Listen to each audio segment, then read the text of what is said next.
as you think I should. Homeowners, are you in foreclosure, expecting to be served with a foreclosure lawsuit, or suspect your lender has coerced you into an illegal mortgage transaction?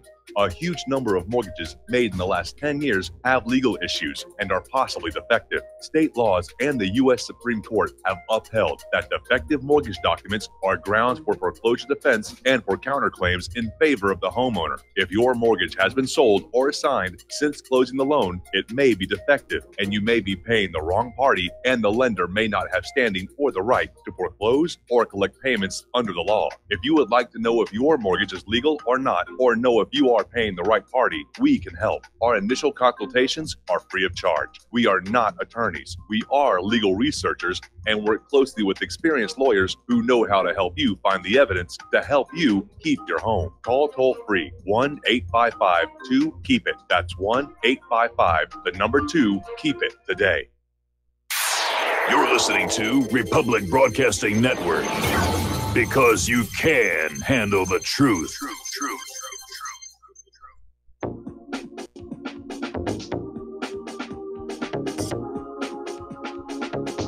What really happened with your host, Mike Rivero. The history the government hopes you never learn. Here is your host, Michael Rivero. And aloha, America. Welcome to our show today. It's Friday, January 26, 2018. Thank goodness it's Friday. Thank goodness it's Friday. Thank goodness it's Friday. We have a lot of stuff to talk about today here. The phone lines are open, 800-313-9443. Mike is in our control room, twiddling the dials, keeping us out of trouble, and ready to answer the phone when you call on in. Now, over in Washington, D.C., we are continuing to see this fight back and forth regarding the FISA memo, regarding the text messages that were recovered by the Department of Justice, and accusations are flying back and forth. The Democrats are saying that this is just a transparent effort to discredit Robert Mueller's investigation into collusion between Donald Trump and Russia. Well, the investigation is already discredited. They haven't found anything. They've been at this for about a year. They've spent more than $7 million. They've come up with zip. Everything Mueller has done or is threatening to do is unconnected with his original mission, which was to document Trump-Russia collusion. He's gone after Paul Manafort on basically procedural crimes. He's trying to build an obstruction of justice case against Donald Trump over the firing of former FBI Director James Comey. And that's going to be a rather hard one to do, because all Trump has to say, how does the firing of the former FBI Director obstruct an investigation that has found absolutely nothing? But they're still trying to find something out there. So let's get into some of the details here. Basically, the Department of Justice has started to turn over those missing FBI texts. They confirmed yesterday that they had them. And have had them since last summer. Now they're basically starting to turn them over to the various congressional investigators who are pouring through them and looking for what was going on. Certainly the anti-Trump bias is obvious. They're trying to find out who else was in on that. And mostly they're looking at this so-called seventh floor team. This is this secret group inside the FBI that apparently met every Wednesday to discuss how to overthrow the presidency of Donald Trump. And that is a very, very serious matter, and there needs to be a special counsel looking at that one. Now, a lot of people are getting kind of frustrated. We know that there's this FISA memo that's over there in the House of Representatives. We know that it contains information that was not based on that earlier memo, the 99-page one that was released, and everybody said, oh, we've got the memo, we've got the memo. No, you've got a memo. You don't have the memo. The memo is still locked up. Supposedly, there's going to be a vote next week on whether to release it or not. And, of course, Donald Trump will not veto that. But a lot of people are very frustrated at how long the process is taking, because justice delayed is justice denied. And they're wondering why so many Republicans, knowing that what is in this FISA memo could very well be the end of this Mueller witch hunt against Donald Trump. They're still talking about blocking it. And they've put themselves in a horrible situation because Republican voters, they're sick and tired of all this witch hunt. They want this to be over. They want Donald Trump to be free to go on and about and do Donald Trump's agenda instead of constantly being harassed like this, which is exactly what it's been. The entire first year of his term in office has been nonstop harassment. So they're trying to make excuses for why some Republicans are opposed to releasing the memo. One is that Republicans are very national security conscious, and they don't want to provide precedents for the release of classified information. Well, that's already happened many times, many times. A lot of Republican congressional districts host installations of the military security complex. They're afraid of annoying them. And it just goes on and on. But it's all just making excuses. Because what's really going on here, again, we're seeing exposed this rotted web of corruption that surrounds the Clintons, tangles up the Bushes, has tangled up, over the last 30 years, pretty much everybody in Washington, D.C. They're either hooked in with the CIA's gun and drug running, or they were using the Clinton Foundation as a slush fund, or for tax avoidance, or they were dipping their hands into the money flowing around the Uranium One deal. One way or the other, they're all dirty. And that's why they want all of this to go away before the American people really wake up and say, hey, what the blank is going on in the nation's capital? What are these people doing? It's obviously, they're not working for us. They're just out there for themselves, and they're unbelievably corrupt. Just unbelievably corrupt. And that's really what's at stake with all of this. And that's why Americans have got to get on out there. We've got to push for this information to be made public. We have a right to know if, in point of fact, our nation's intelligence agencies were being used by one political party to spy on the candidate of the other political party prior to the election. And that's why this is worse than Watergate. And we need to get it on out there. And we need to demand to be told what's going on. Because this is our country. The government works for us. We're their employers. And it's time to remind them. They work for us, and they are answerable to us. All right, we're going to do a shout out to our Honor affiliates who are just now rejoining our network. Now, again, a lot of people are dropping hints about what's in this FISA memo. And apparently in Wednesday's online edition of the New York Post, Michael Goodwin wrote that, yeah, this is looking like there is a massive scandal that is going to engulf the FBI, worse than COINTELPRO, and another one engulfing the Department of Justice. And basically, we're looking at the expose of the Obama deep state covert operation against Trump. And Goodwin goes on to say that President Trump should just grab the memo and read it during the State of the Union speech, because the president has the right to do that. Now, Donald Trump is prudently staying out of this debate, because if he gets involved, everybody's going to scream, oh, it's proof of his guilt. It's proof of his guilt. He's out there to derail the Mueller investigation. It's more obstruction of justice. So he's letting the process run its course, but he is heading for a clash with the Department of Justice, because apparently that the Intelligence Committee looks like they are going to vote to release the memo as early as next week, and that would be good. And, of course, Assistant Attorney General Stephen Boyd, who is a Trump appointee, wrote in a letter to the House Intelligence Committee Chairman Devin Nunes that releasing the memo publicly would be extraordinarily reckless and endanger national security. Now, Stephen Boyd has no way to know that. He doesn't know what's in the memo. He may be guessing at what's in the memo. He may know what the Department of Justice and the FBI were doing, and he would be understandably concerned if that were in the memo. But he doesn't really know. But apparently a lot of Republicans are getting tired of waiting, and there's even talk they're just going to go ahead and send the memo directly to Trump's office. Apparently Donald Trump has not himself actually seen what is in this memo. All right, we're going to take a phone call here. John in Tennessee, aloha. Welcome to the show. What's on your mind? Hey, Mike, happy Friday to you.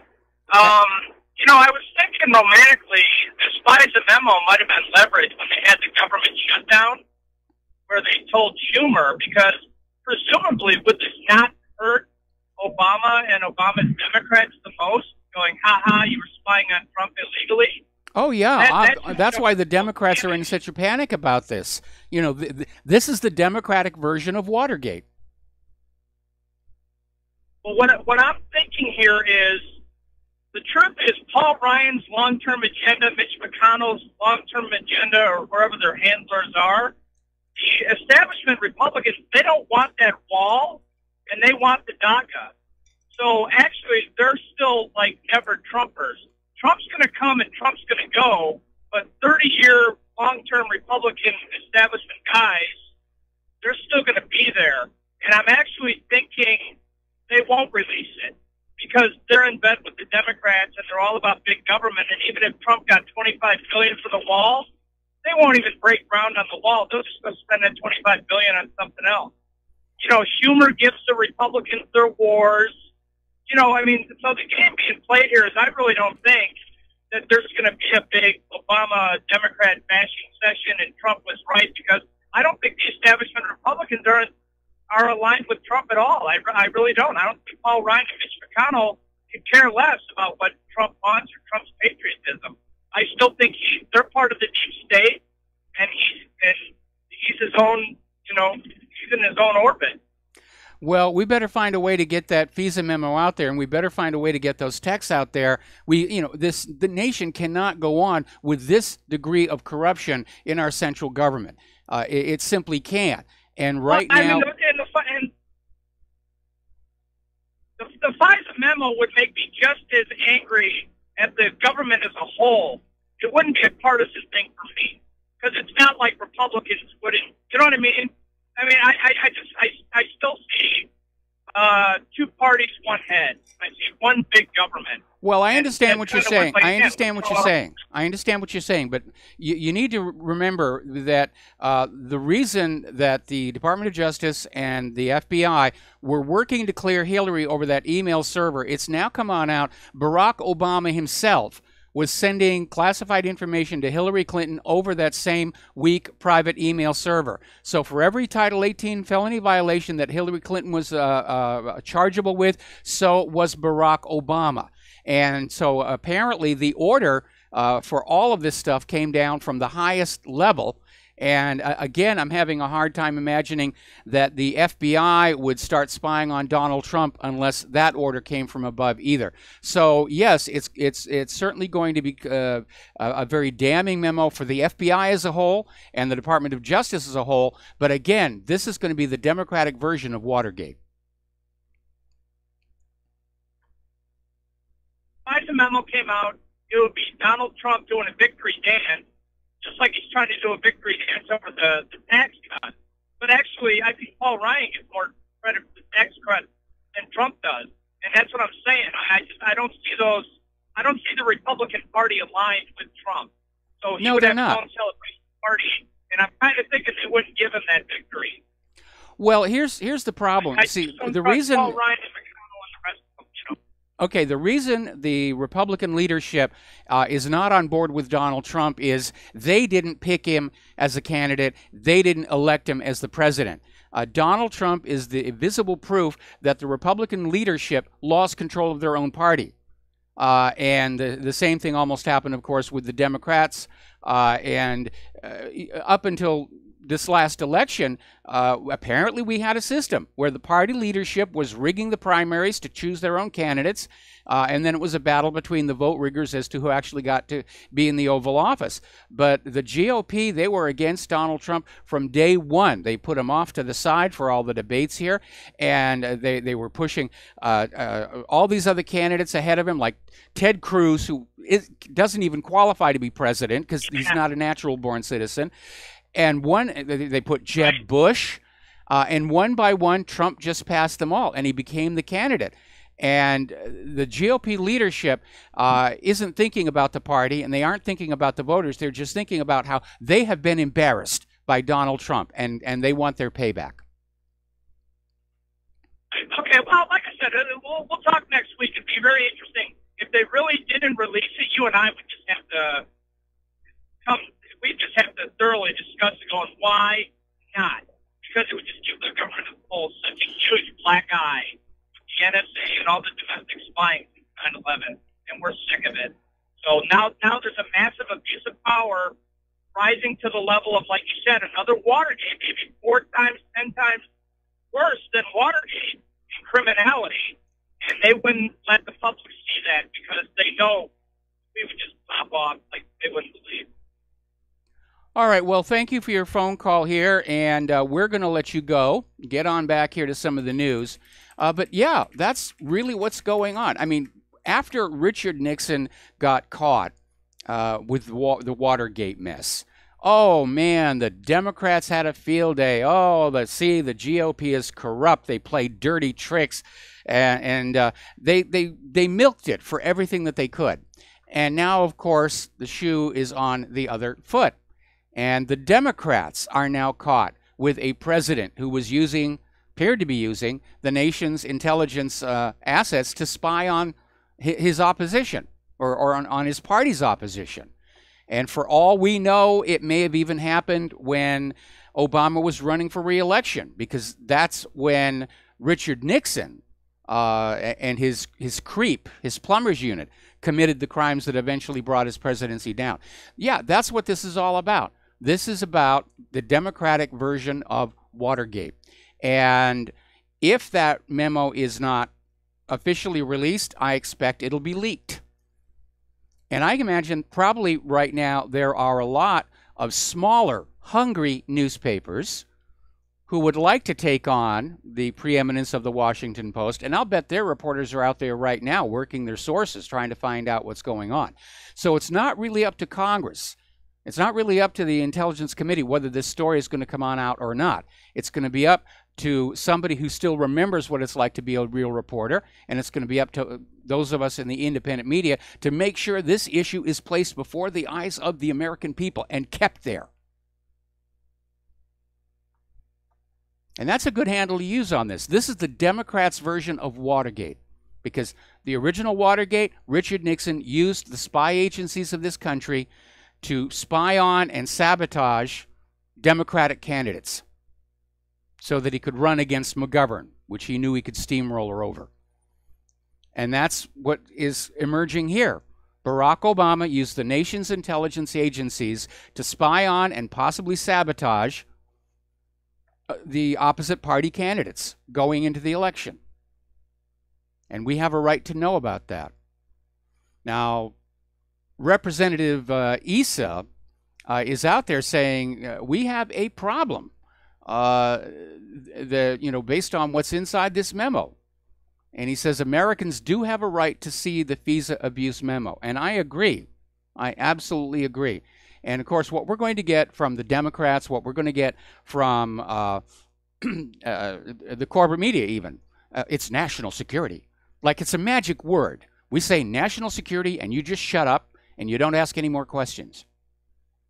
They were doing that to Jim Garrison when he was running his trial of Clay Shaw.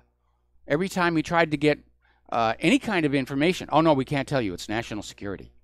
National security means you caught us, we're lying, we're covering something up, but you're just expected to go along with it. We're going to go to the phones now. Steve Elkins, aloha. Welcome to the show. What's on your mind?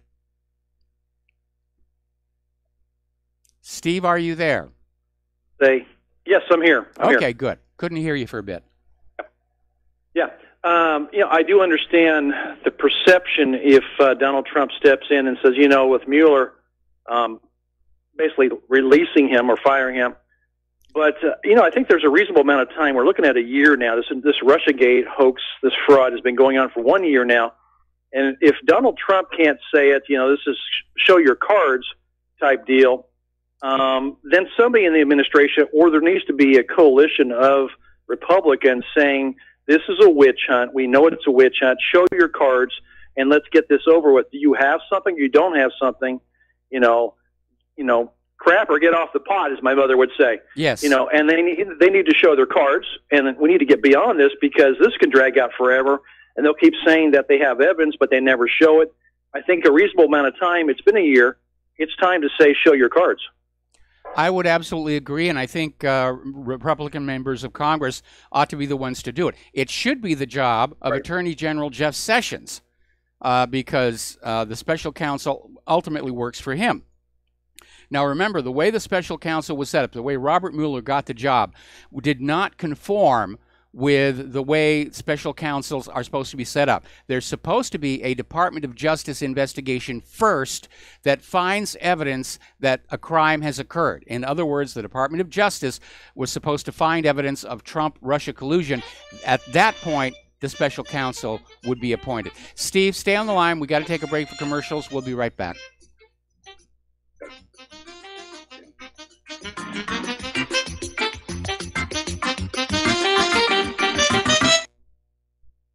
Corporate media dominates the American opinion. Finding independent voices that counter this avalanche is becoming increasingly difficult. With the endless corruption running rampant throughout our government, independent voices are needed more than ever to battle the offensive against our freedoms and liberties. As a listener of RBN, no one understands this concept better than you. Now it's up to you to do your part. The time has come for you to take action and begin broadcasting the truth to hundreds or thousands of people every month. Sound impossible? Quite the contrary. With pointed slogans from LibertyStickers.com, you can reach countless sleeping Americans unaware that they live in a real-life wonderland. LibertyStickers.com has a huge inventory of political bumper stickers and messages that reflect the truth about our government, our politicians, and the future of America. With so many in stock, there's one perfect for you. Visit us today at LibertyStickers.com. Again, that's LibertyStickers.com. Do your part. Your voice is important. Let it be heard. Folks, we're living in a world the likes of which we've never perceived any clearer than we do now. The plan for global governance has been in the works for generations and would have likely been achieved by now, but for the fact that the globalists left open their Achilles heel. With all their tools, Federal Reserve System, fiat currency, no child left behind, and then Common Core education introduced to our schools to dumb us down, vaccines, pharmaceuticals to lobotomize us, GMO foods, insertion of compromised or bought and paid for politicians, judges, mainstream media propaganda, all pieced together like a puzzle designed to ultimately bring the world under submission. But with all their strategy, they forgot one thing: knowledge. And knowledge is power. With knowledge, their bombardment is nullified. Folks, with that, as brilliant and knowledgeable as you've become, among the wisest audience of any radio audience in the world, and you are, I want you to take a moment to reflect and ask yourself, how much of that knowledge did I obtain from Republic Broadcasting Network? How high has my consciousness been raised since I've been a listener? How fast am I now able to discriminate truth from fake news by being a Republic Broadcasting listener?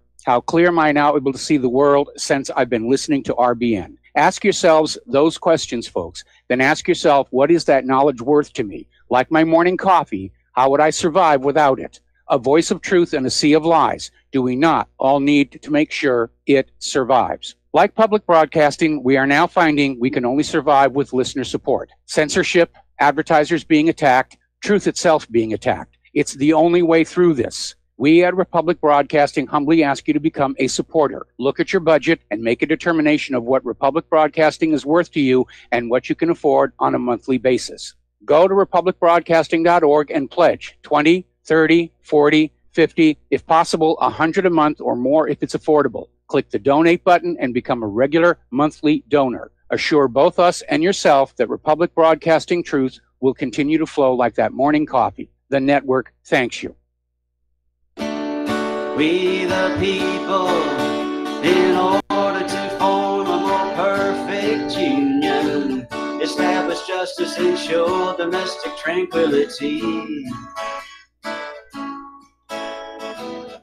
provide for the common defense, promote the general welfare and secure the blessings of liberty. And aloha, America. Welcome back to our show here. And before we get back to Steve Elkins here, if you want to contribute and keep Republic Broadcasting on the air, the address to send a check or money order is Republic Broadcasting Network, 2251 Double Creek Drive, number 302, Round Rock, Texas, 78664. And if you want to phone on in and pledge to become a recurring subscriber, the number is 800-724-2719, extension 03.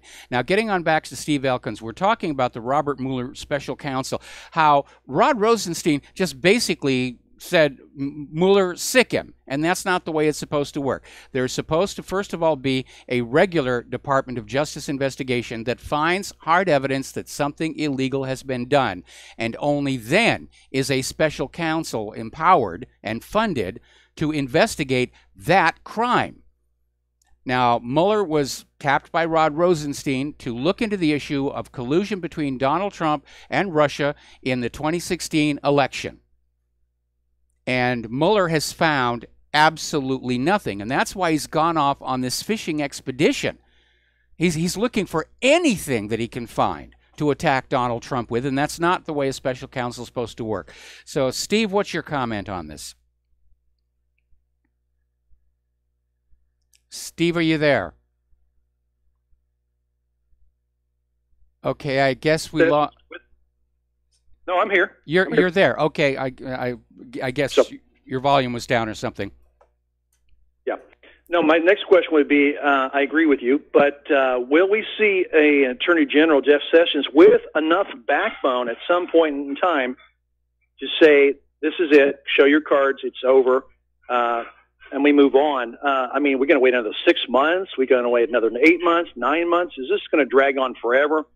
But to me, at some point in time, you have to show your cards on this, and they can't continue. By the way, we've spent in excess of $250 million on this already in the first year.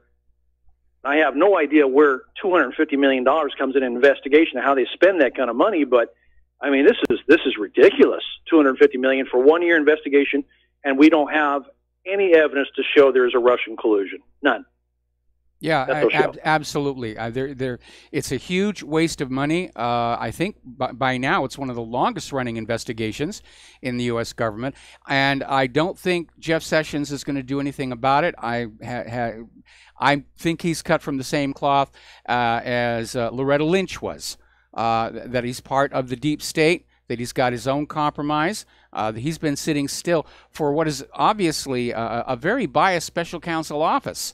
Everybody in it hates Donald Trump, and you cannot claim that this is going to be an objective and unbiased investigation when everybody that's in that special counsel office, it literally goes to bed at night dreaming of burning Donald Trump at the stake alive. And Sessions should have moved to make that panel, that special counsel office, fair and balanced, with an equal number of Trump supporters, and he never did it. And so at this point, I think Jeff Sessions is just another cover-up artist, just like our current FBI director, who's trying to cover up for the FBI now. And it's almost like there really hasn't been any change at all in policy since our last Attorney General and FBI director. Now, is there, with transparency, the government's always talking about transparency in accounting. Is there anybody who can verify where the $250 million went, how it's been spent from every dollar to every down to every penny? Do we have any idea of where this money went? $250 million. Well, I certainly don't, and I'm surprised to hear that number. Of course, I'm only looking at Mueller's special counsel office. That's $7 million as of the last report. But I imagine, yeah, that's a lot of money. And to have nothing to show for it, I think that's a good reason for the American people to stand up and say, hey, enough is enough. $250 million an entire year, you've got nothing to show for it. This is over. And I think that certainly the Democrats want this to just keep on running for the next 7 years, so they can always go to the newspapers and say, well, Mueller's investigation, they're still looking into that Trump-Russia collusion. But at some point, the American people are just going to say, look, you've found absolutely nothing. the Democrats and Mueller are just plain starting to look ridiculous. Agree. Hey, thank you, Michael. Appreciate it. All right, thanks an awful lot for the phone call. We're going to let you go. And for some reason, I'm getting all these emails from around the world saying that my website keeps going in and coming out again. And my server load is very, very low. And actually, to be honest, I'm not getting the usual level of traffic. So I suspect the hackers who are frustrated over my new server, they're now tinkering with DNS, because some of the emails that I got are saying that they'll go to my website URL and DNS comes back and says, we can't find the IP address. So the hackers are still out there doing what they're doing, which suggests something ugly might be ready to happen. We're going to take a break for commercials here. We'll be back with more news and hopefully your phone calls after these few words.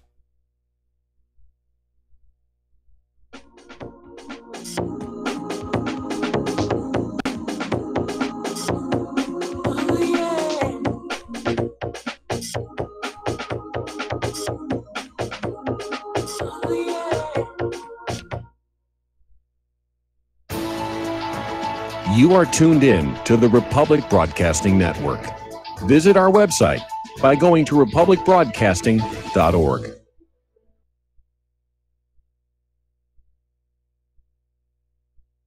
Homeowners, if your lender has gone out of business or sold your transaction to another lender or servicer, you may be the victim of a wrongful foreclosure, resulting in the loss of your home. If you've already lost your home, are in foreclosure, or even in good standing, you can challenge the mortgage transaction's illegal issue, and your property can be restored to you, and your foreclosure can be stopped or reversed, and the mortgage transaction declared unenforceable. State laws, U.S. title codes, the Uniform Commercial Codes, and U.S. Supreme Court rulings have upheld that defective mortgage documentations can reverse or stop foreclosures and enforce property title claims in favor of the homeowner.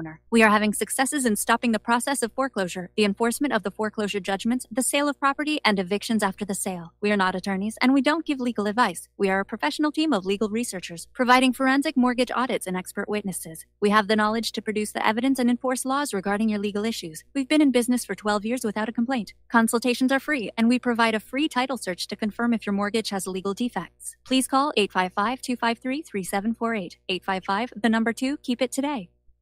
Ladies and gentlemen, J.R. Moore here. As most of you know, my regular listeners, I offer energy cleaners for sale at my website. If you don't have a clue what I'm talking about, go to my website, thelibertyman.com, educate yourself about these marvelous healing devices. We focus on pain mitigation and getting a great night's sleep. Arthritis pain, joint pain, back pain, doesn't matter. Keep in mind, I offer from me to you personally a 30-day money-back guarantee. That's what I do. Energy cleaners, $285, shipping included to American zip codes. You can educate yourself all about the energy cleaner right there at my website, the patent application, the wonderful testimonials. Be sure and check out the factory-made fitted mattress pads to go with the energy cleaner. Now, I offer from me to you personally a 30-day money-back guarantee. That's what I do. I have a toll-free order line, or you can order it right at my website at thelibertyman.com. That toll-free order line is 800-592-9543. I say again, 800-592-9543. Thank you. Without the right accessories, any guy can be off the mark. Whether you've invested thousands in your arsenal or you own a single trusted firearm, a visit to AROutfitting.com is in order. It's one of the finest online selections of tactical optics and AR parts and add-ons, like EOTech, quick target acquisition with no peripheral loss. Browse the full range of Nikon scopes and binoculars. AROutfitting.com can illuminate your world with Streamlight gun-mounted lights from keychain to large handhelds up to 1,100 lumens. Find some stability with Battenfield tactical bipods. AROutfitting.com has CMMG gun parts, barrels, assemblies, handguards, part kits, and more, plus mag-full clips and magazines. I know I've got you excited, so take a breath.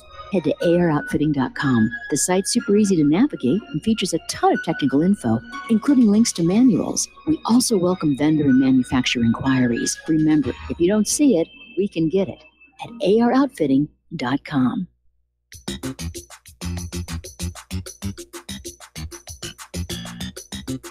Welcome to What Really Happened Radio. Visit us online at whatreallyhappened.com. And now, set your eyes on the future and let's consider what really happened. And aloha, America. Welcome back to our show here. And interesting little idea put forward from InfoWars, basically saying that the FISA memo could be made public by any congressman simply reading it on the House floor and just reading it into the record. The congressional record's a public document, and apparently the Constitution protects everything that is said on the floor of the Congress. So that might be another way that this is going to come on out. And this is coming from Judge Napolitano. But you know something? I think in the long run, the government has to release that FISA memo, because if they don't, it sends a message. Something is being hidden. And people are going to be free to let their imaginations roam wild as to what it might be. Spying on Trump? Certainly. What else is in there? More gun and drug running? Maybe. Uranium One? Maybe. More torture? Maybe. More child sexual abuse? Maybe. Everybody's imagination will just go crazy. The damage could actually be worse withholding this memo than releasing it. But of course, the corporate media wants this to go away, and apparently Shepard Smith is out there saying that Nunes' FBI memo is a weapon of mass distraction. You don't really want to see it. Is it obvious how desperate they are to keep this thing under wraps here? Apparently, Donald Trump is a little irked at Jeff Sessions for just sitting back and letting the House Intelligence Committee just hang on to this FISA memo. But again, Trump, I would counsel patience. I mean, you got a lot to do over there in Davos, the State of the Union address. If you do anything that looks like you're interfering with this, the Democrats will just seize on it and turn it into a whole new scandal. And they've already got one. They've already got one. Apparently, Robert Mueller has come on out and said that he knows for a fact that Trump wanted to fire him, apparently last summer, last June. And Trump, of course, is denying this. But, of course, the Democrats are out there saying, well, if Trump wanted to fire Mueller, that's more proof he's got something to hide. He wanted to derail that Russian investigation. It's just more lies. They're not letting up. It's very scary out there right now, what's about to happen here. Now, you remember Dennis Kucinich? Very popular, straight shooter, pro-marijuana legalization, anti-GMO. He's just announced he wants to run for the governor of Ohio. And the polls are saying he just might win. I think that would be a very nice thing. All right, let's get into the war zones, because there's a lot going on here and things are escalating all over the place, and we're still hearing all this heavy military cargo plane aviation going in and out of the airbase down here at the bottom of the hill. Story coming on out from Russia Insider basically saying that the Russians and the Turks have humbled the United States in Syria.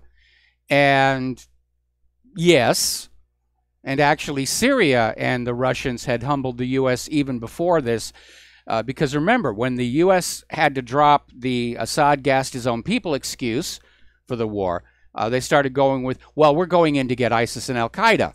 And they went on in and they bombed everything except ISIS and Al-Qaeda, and then Russia comes on in and cleans house. And the optics were very, very bad. Now, those of us who were paying attention understood all along that the U.S. was actually aiding ISIS and Al-Qaeda. They were arming them. They were supplying them. But to regular Americans who aren't paying attention to what's going on, the optics look really bad. Like we couldn't really win that war against the terrorists until the Russians came on in. So anyway, getting back to the present situation, in northern Syria, it's becoming a test bed for how weak and totally dysfunctional the American empire has become. And it goes back to remembering that the U.S. goal in Syria all along was regime change to get Bashar al-Assad overthrown and replace him with a compliant U.S./Israel puppet ruler. It's been something like, 6 years, and they haven't been able to do it. Still stuck in Afghanistan, still stuck in Libya. It's not going very well. Now, getting on back to Syria, apparently Turkey is now threatening to attack Manbij. They've gone past their original Afrin target, and they're getting ready to march on Manbij. And apparently ISIS units have attacked positions of the Syrian Arab army in the villages of Kishma and Guraba in Deir ez-Zor. And ISIS is claiming that they've killed several army soldiers and destroyed 2 battle tanks with anti-tank guided missiles. Gee, I wonder where they're getting those from. However, the terrorist group did not overrun the Syrian Arab army defenses, and they were forced to retreat. All right, we're going to take another phone call. Peter in Los Angeles, aloha. Welcome to the show. What's on your mind? Mike, I was just need to respectfully disagree with, I don't believe that memo, if it gets out, it's going to take being read on by some congressman who has the gonads to do it. These guys, remember, they would not allow the again, the torture report. They would not allow. Remember what happened back during the assassination in the 70s? People were getting killed all over the place. We were going to testify there. Yes. Do you remember that? I remember that. This is all the stuff that they've had on the surveillance. That hasn't really come out. That hasn't come out in open testimony. They marginalized everybody. They were going to kill Julian Assange. They won't this old. They'll do anything to stop this. This to be read out on the memo on the record like that for everybody. That's hard evidence to put people in jail. They won't. This country is run by the secret police on behalf of the bankers. Yes. You know who the bankers are? We know. Yeah, the Federal Reserve. It's run by the secret police. Yeah, the Federal Reserve, and we know who they are as well. Yes. But it's run for the bankers by the secret police. It's the secret policeman's ball, as they used to say. Remember? Yes. That's who's running this country, and they're not going to let this go. And the bankers won't. The secret police won't. They just won't. They won't allow it. It will take somebody, and somebody will be doing it at the risk of their own lives. Again, I bring back when they bugged their own oversight committee. Nothing really came of that.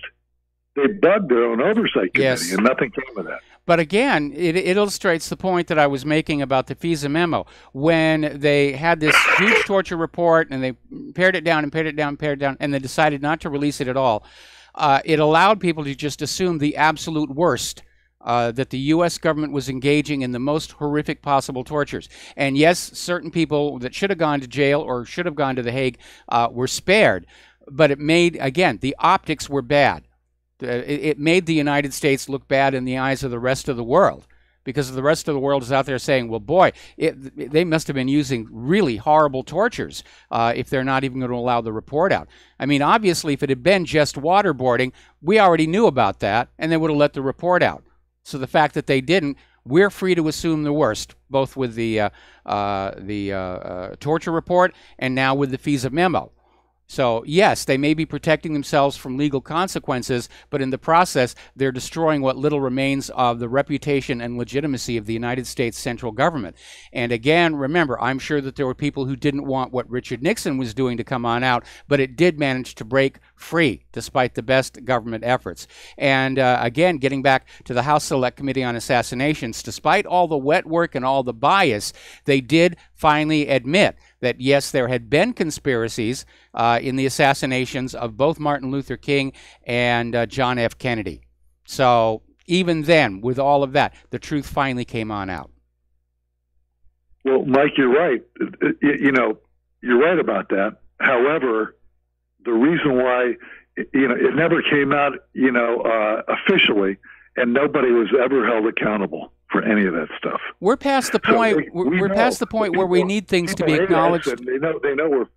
No, we're past the point where we need anything to be officially acknowledged. There is no provision in the Constitution that says we are obligated to let the government tell us what is real and what isn't. We know the government is lying. So let's just drop waiting for anything official, because you're right. The government will never officially admit that they've done anything wrong, but we know what the government is doing, and we just need to move forward on that. And the fact that the government continues to lie and cover up should not be an impediment.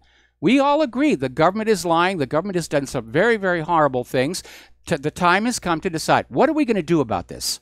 What are we going to do about this? Are we going to allow our children to grow up enslaved to this incredibly corrupt central government? I think most parents are going to say, no, that's not a very attractive option right now. Mike, I'm with you all the way on that, but I would tell you that the government's response, as it always has, when this stuff becomes common knowledge and they lose credibility and legitimacy, is to take an ever heavier hand. And that's how they'll react.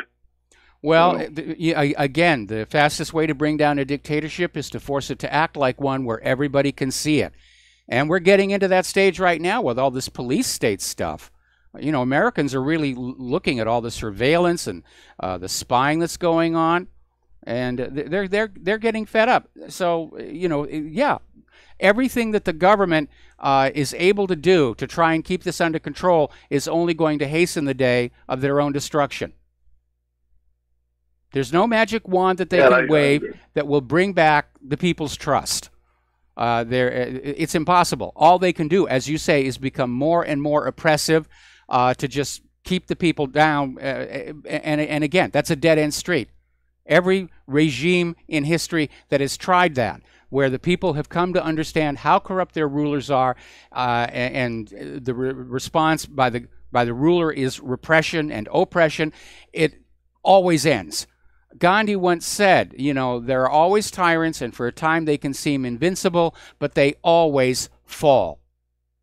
And he was right. God bless old Gandhi. Yes. Wish we had one here. Well, you know, I don't look good in a loincloth, so I'm going to duck out on that one. Hey, Mike, have a good weekend. By the way, before you go, how is Claire feeling? She's actually doing a little bit better, but we decided we're going to wait one more week before she does the Friday show with us. And but she is doing a little bit better. It's just taking a very, very long time, and I'm taking the best care that I can of her. But she's actually quite a bit better than when the injury originally happened. She's just having to take it easy, and I'm just trying to convince her not to do anything too reckless. So, you know, yeah, I know you heard it. That was aimed at you. She's in the next room lying down. So obviously I'm doing as much of the housework as I can get away with, and, you know, all the stuff for the choir as well. Anyway, thank you very much for the thoughts. We're going to let you go, and we're going to switch over to Mark in North Carolina. Aloha. Welcome to the show. What's on your mind? Yeah, Mike, two things. One, you know, we were talking about Turkey. I know it is a cluster, you know, what's going on right now in northern Syria with the Kurds, the Turks, now the Syrian army threatening to enter on the side of the Kurds.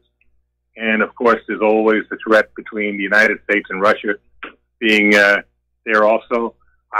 Do you think that Putin may be making a mistake trying to align himself with Erdogan? Because to me, Erdogan reminds me of a snake. If you take a rattlesnake to bed, you can be pretty sure he may very well bite you. Okay, I mean, I would think Putin is making a mistake aligning himself with this guy.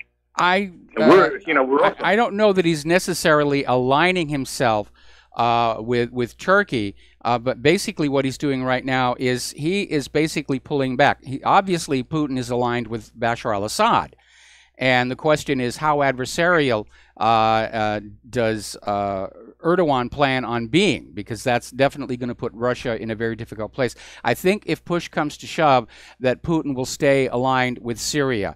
But what he's doing is he's pulling out and he's letting Syria and Turkey hash this out for themselves because he doesn't want to run the risk of a direct military confrontation with any American forces, knowing that NATO is looking for a reason to start a war with Russia.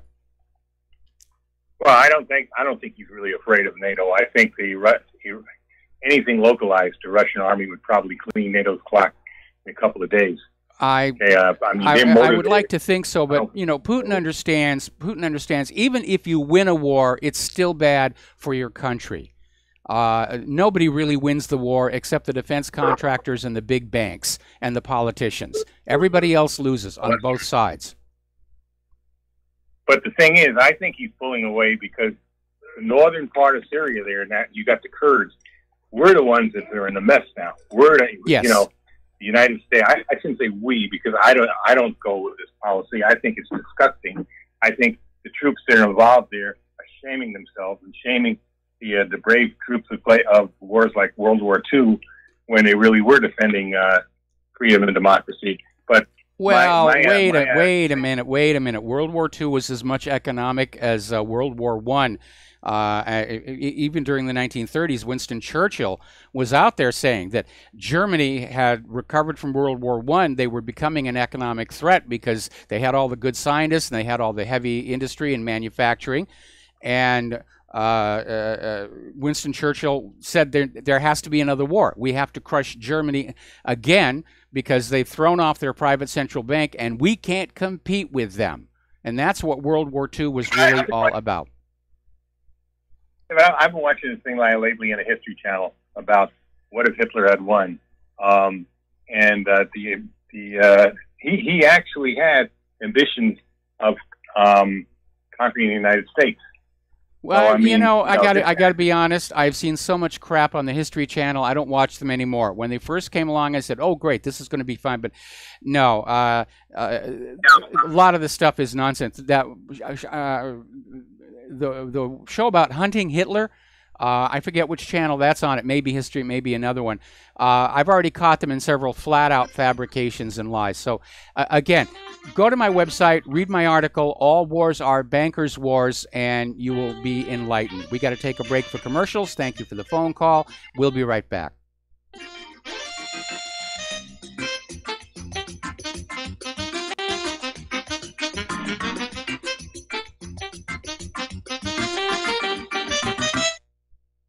I'm getting older and noticing that my body just doesn't work as well as it used to. So I like to keep fit as possible by hitting the gym a few times a week. Recently, I started having a nagging bicep pain and it got so bad I couldn't even lift the weights. When I was complaining about it to a friend, he told me about Angioprim. He said chelation helps remove toxins, heavy metals, and cholesterol in veins and arteries that may cause blockages. After just 1 week of taking Angioprim, the pain was gone and now I'm back in the gym full strength. Scientific research proves the active ingredient in Angioprim has superior oral chelation action that helps promote cardiovascular health. So to learn more, go to angioprim.com. That's ANGIOPRIM.com or talk to a trained consultant. Call Angioprim toll free at 877-882-7221. You'll feel better with more energy. Call 877-882-7221 or go to the website angioprim.com.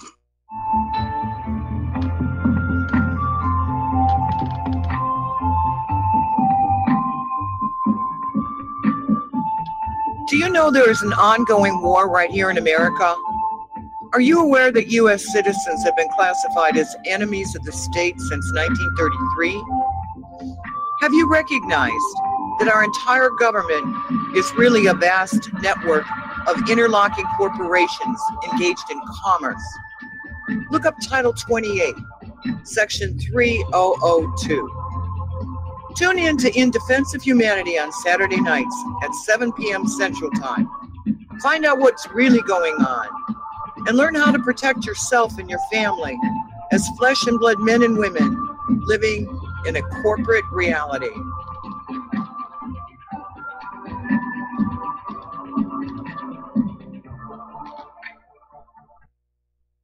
Extendivite is more than just a heart tonic. Most basic diseases are caused by yeast in the gut and metals in the liver, and we all have a bit of both. The garlic in Extendivite has a yeast-killing effect in the gut while also helping the sulfur enzyme in the liver get rid of the metals. Extendivite just may improve your overall health. Products like Extendivite are the only way we are going to get our society healthy. And if you're waiting for the government and pharmaceutical care to solve your health problems, you're going to have a long, disappointing wait, I think. Extendivite is a complete formula for extended life in the new millennium. 80 can be the new 60. Extendivite is available in capsule or liquid form for just $69.95 for a 2-month supply. To get started, call 1-877-928-8822. That's 1-877-928-8822 or visit heartdrop.com. Extend your life with Extendovite. Some are maxed out all their credit cards. Some are working 2 jobs and living in cars. Minimum wage won't pay for a roof, won't pay for a drink. If you gotta have proof, just try it yourself, Mr. CEO. See how far $5.15 an hour will go. Take a part-time job at one of your stores. I bet you can't make it here anymore. And aloha, America. Welcome back to the show here. We're talking about the wars. We're talking about Syria.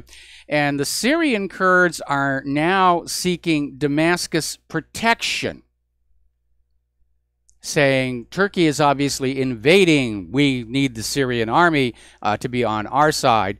Erdogan is saying basically what he wants to do is liberate Afrin and the rest of that area from the terrorists, at which point he pledges he will return it all to Syria's control.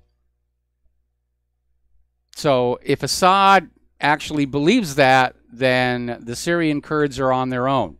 And again, they have just learned a very painful and too often repeated lesson about what can happen to those who serve United States interests around the world when they're no longer useful. What can happen? Okay, just a second. Yeah, yeah, okay. Apparently Claire can't see my website either, so something's going on. I've already filed a support ticket with the ISP, but it's weird. I can see it on my machine. But, oh, I know why, because I've hardwired the IP in my hosts file. Okay, just give me a minute here to figure this out, because there's something obviously going on. And, all right, I'm coming back here.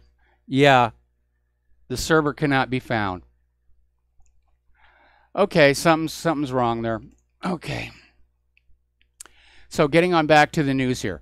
Okay. Trump is claiming that he is confounded by Turkey's invasion of Syria. And I don't know why he'd be surprised.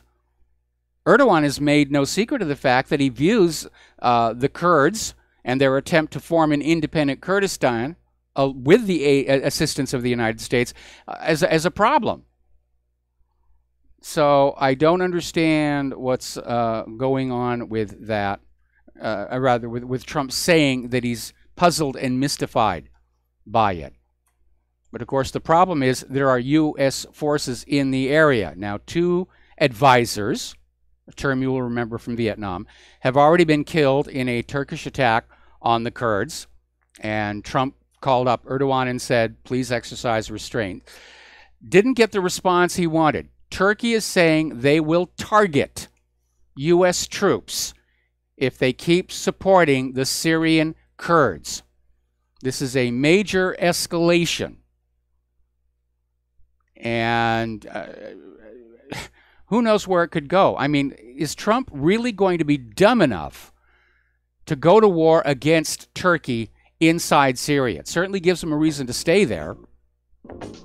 But we have all these NATO nations fighting each other. Okay, we got to take a break for station identification. I got to get back to my ISP and find out what's going on. We'll be right back.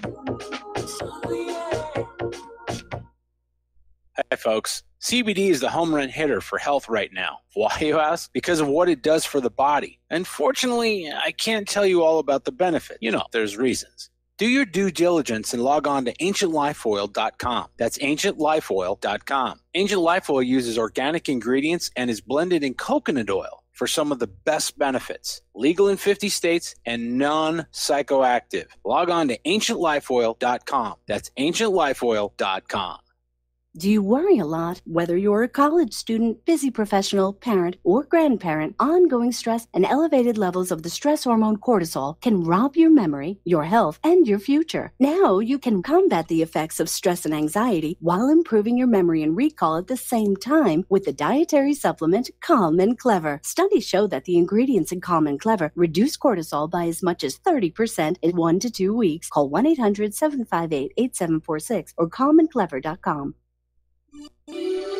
This is RBN, the Republic Broadcasting Network.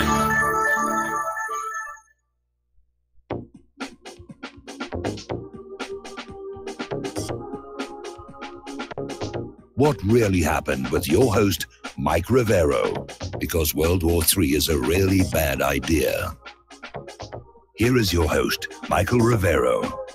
And aloha, America. Welcome back to the show here. And yes, apparently hackers are trying to take my site down. I've got my hosting company. Okay, I can't deal with this till after the radio show. I got to do the radio show now. Let me post a reply. Say so I am doing.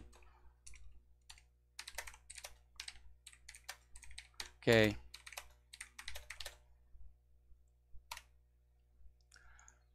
Okay, odd that they don't know what my site is when I logged in with my login credentials. Must be some new people. Okay, so getting on back to the war zones. Hour number 2 of our show, the phone lines are open, 800-313-9443. So we're in this situation right now where Turkey has invaded Syria ostensibly to just deal with the Syrian Kurds. And this, of course, is following on the heels of the collapse of the Iraqi Kurds getting their independence. So the idea of a new Kurdistan, that's over and done with. And because it's not going to happen, the U.S. doesn't need the Syrian Kurds anymore, and in theory is supposed to be abandoning them. In fact, the U.S. already promised they were going to stop arming them, although they're apparently still getting guided anti-tank missiles. So we don't know what's going on. But we're in this situation where Turkey is saying any U.S. troops that are mixed in with the Syrian Kurds, they are legitimate targets of this military operation. So this thing could still escalate. Now, down in Yemen, apparently there was these mercenaries led by Saudi officers, and apparently they had a bad day. Basically the Houthi rebels, those are tough people. And apparently one of the mercenary bases was annihilated in a surprise attack. Now, Russia is responding to this statement that Defense Secretary Gavin Williamson, Great Britain, told the Daily Telegraph. And basically, he was out there doing the booga booga story about how Russia could attack. Russia's planning to attack. They're spying on energy supplies, and they're going to cut our lifeline. And Russia came on back and said that Mr. Williamson has lost his grasp on reason, and that his comments were worthy of a Monty Python sketch, which if you're my age, you will remember who Monty Python is. Okay, we're going to take a phone call here from Lenny in California. Aloha, Lenny. Welcome to the show. What's on your mind? Mike, the Kurds on my mind, in the sense that when Assad offered them autonomy, they rejected it. When the U.S. moved in and offered to help them, they wanted to form their own state in northern Syria. Now, like you said before, Erdogan is not going to have any of that. He said that from the beginning. Neither is Iraq and neither is Iran. So I think what Putin did was talk to Assad and said, let me handle Erdogan. And since even Putin offered the Kurds to come to Sochi and talk about the setting up of the government, and the Kurds rejected that after the U.S. moved in to help them. But the big picture is all of this is for the greater Israel project, if we were to be honest. Okay, America is just a useful scapegoat. All right, but in the hard time that America is having over there, they're learning. Israel is learning that dog don't sick them the way it used to. All right, and everybody's catching on to the game, and everybody knows that that America is nothing but the attack dog for Israel. Yes. Yeah, you're absolutely right. Now, go ahead. I'm sorry. No, I was saying you're absolutely right. America's military is used for Israel's wars or for the wars for our bankers. I mean, basically, everybody in uniform is just, they're being used like they're mercenaries. They're being rented out like they're a mercenary army. This is true. This is true. And I'm hearing what you're saying about one day the American people are going to wake up and demand this and that from the government. I mean, you're more optimistic for them than I am, but I'll tell you why you have a reason to be more optimistic, is they have to be programmed to do it. Because right now they've been programmed to be stupid and, and not want to care about anything except the next sporting event that's going out of season or that's coming into season.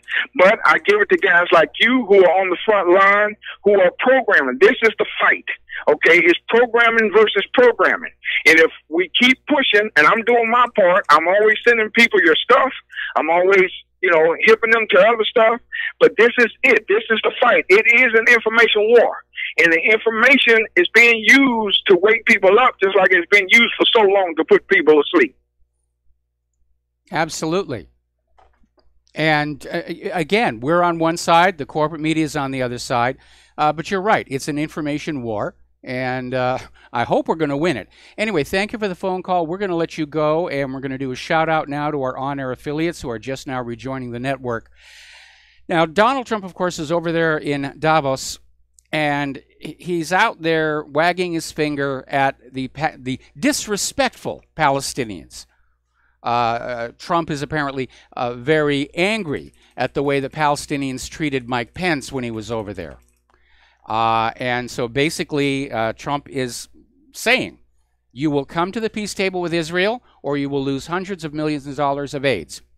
Now, remember, Donald Trump created this whole situation by recognizing Jerusalem as the capital of Israel in open defiance of the United Nations resolutions that says it's a city to be shared.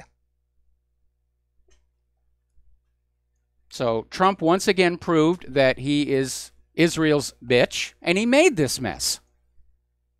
And now he's acting all affronted. Oh, you're being disrespectful. You disrespected the Palestinians. You disrespected the United Nations.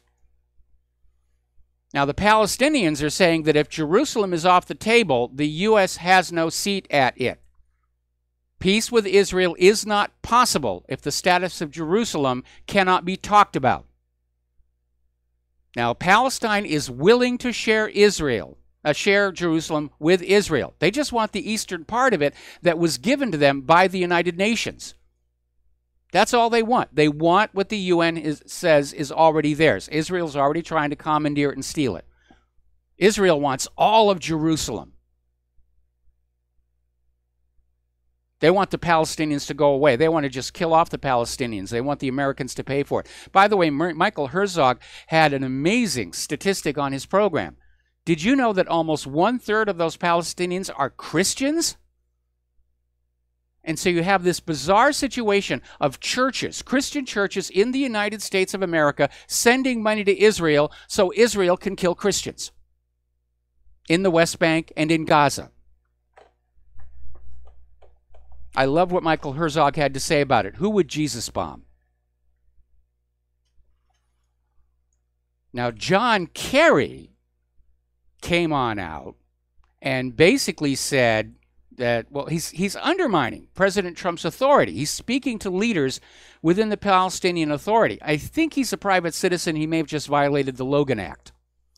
But he's out there saying that just you forget about what Trump is saying, and according to Kerry, Trump will not remain in office for a long time. It was reported that within a year, there was a good chance that Trump would not be in the White House. This is apparently originating from John Kerry, reported in the Jerusalem Post.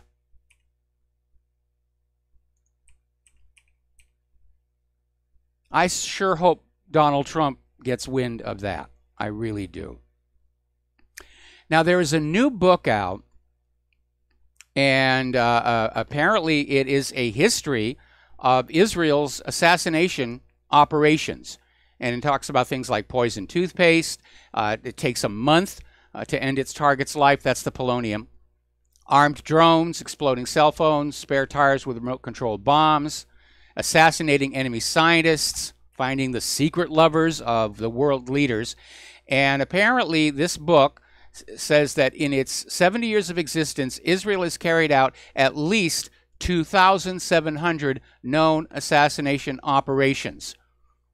And that is, of course, more than any other Western country. Now, Ronan Bergman, the intelligence correspondent for Yediot Aharonot newspaper, persuaded many agents of Mossad, Shin Bet, and the military to tell their stories, some even using their real names. And the result is the first comprehensive look at Israel's use of state-sponsored killings. One example that was in this book was that Israel planned to blow up a passenger plane to try and assassinate Yasser Arafat. So when people are talking about these assassination plots and somebody says, oh, it's just a conspiracy theory. No, it isn't. It's out there. Let's get on over here to the Koreas. Will there be a U.S. nuclear sneak attack on North Korea? And it's basically this article, which is in Global Research, is saying the same thing I said yesterday.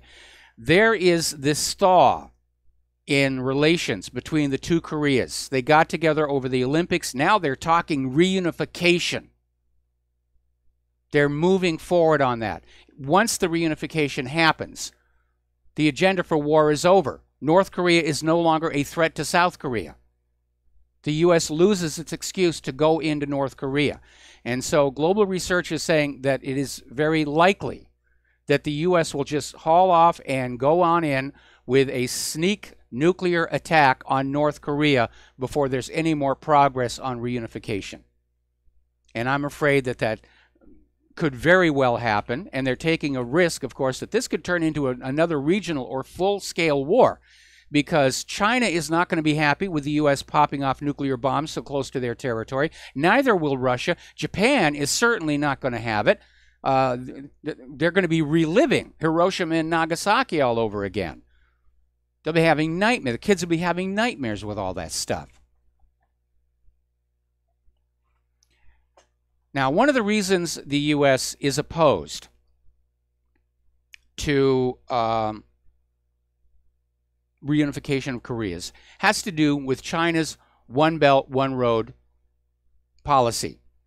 They're trying to spread it all over the place, and it's basically going to be this ultra-high-speed rail and trucking system that will allow Asia to send their exports directly to Europe by a much faster route than cargo ships at much lower cost. And for countries that are heavily invested in shipping lines, that's obviously going to be a bit of a problem. Well, apparently China is now looking at extending the One Belt, One Road project up to the north with what they're calling the Polar Silk Road.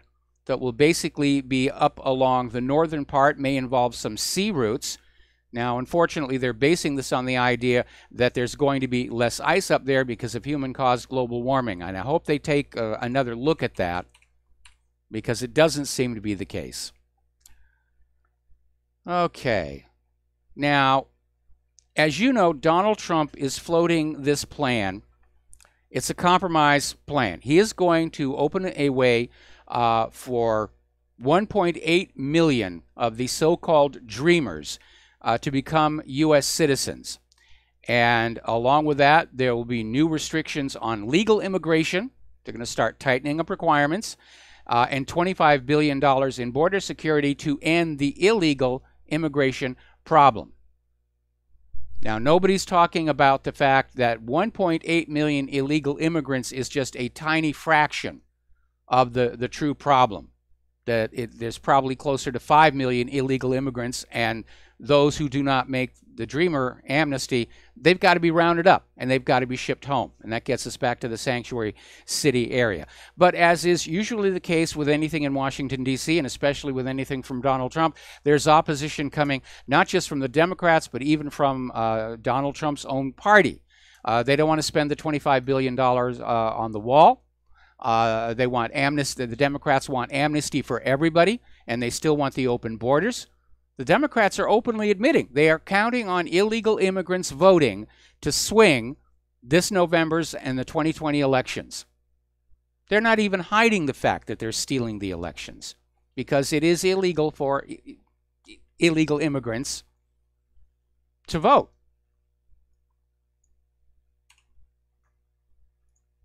And then I get emails from people saying, well, you know, there's, you know, they live here. They live here now. They should be allowed to vote. They're not supposed to be living here. They committed a crime stepping across the border. We're not supposed to reward criminals with free stuff and the right to vote. Now, lately we've been talking about bad mistakes made by the cops. They're shooting the wrong people. And it seems that apparently even the FBI is not above making a mistake. This happened down in Texas, and it happened yesterday. And apparently it all began when two men barged into this home that the victim shared with his brother and his 12-year-old son. The home intruders claimed to be members of a cartel and claimed that the brothers owed them money. And when the perpetrators tied up the father and his son, they took the father, they ransacked the house. They couldn't find anything.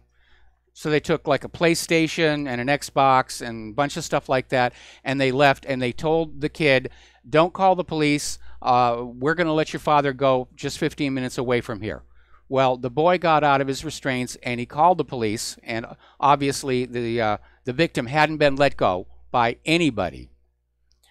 So the boy's uncle, the brother of the kidnapped victim, returned home, got a phone call from somebody saying they were with a different cartel and asking for $20,000 in ransom money.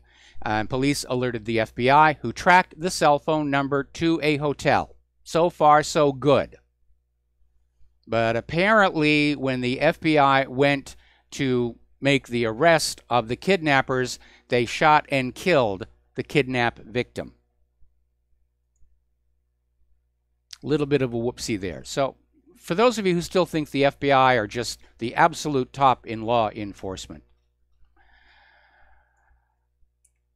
Now, as you know, we got a caller on the line. Al in Canada, aloha. Welcome to the show. What's on your mind? Hi, Mike. You know that FBI thing. I mean, they may not be the smartest or any of that. They certainly are the richest because they have the biggest budget.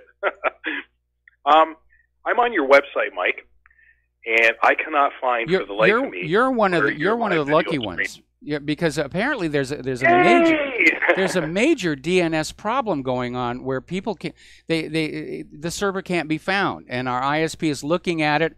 And I'm checking to see if maybe DirectNIC got compromised and somebody changed the IP there. But I can see it. Have you tried that website, Hide Me?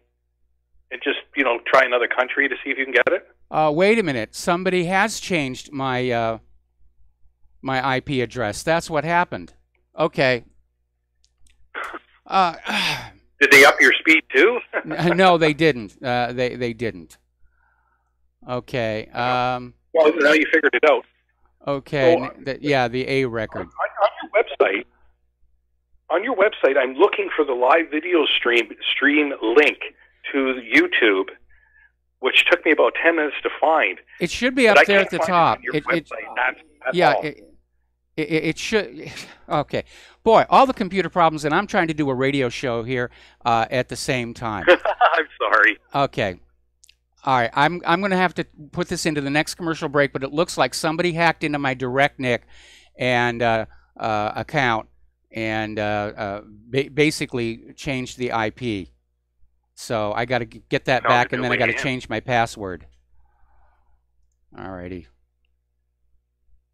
All right. Too bad, Mike. Oh, okay. Yeah, there should be up at the very top just a little explanation that YouTube's policies have changed. And if you go to the chat, I will get this all fixed eventually. I promise you. Okay, it's just taking a long time between. Hey, I'm not leaving. Well, okay. It's all piling up here. We're going to take a break for commercials, and I'm going to try and get some of this stuff dealt with. Thanks, Mike.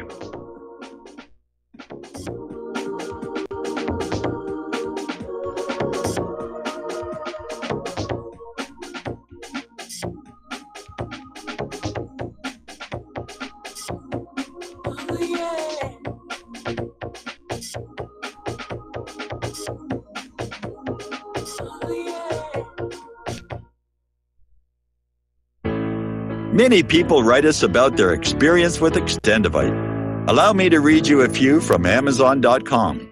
By Mel. Great product. My husband and father-in-law use it regularly. Both my husband and father-in-law have had significant change in their blood pressure and overall health. By Amazon customers. It works for me. Return to buy the tincture and the capsules as they were on sale during February. Unlike some other products, this one worked for blood pressure and occasional irregular heartbeat. Extendivite produced noticeable results after just 2 bottles, a 4-month supply. I take Extendivite 3 times a day, every day.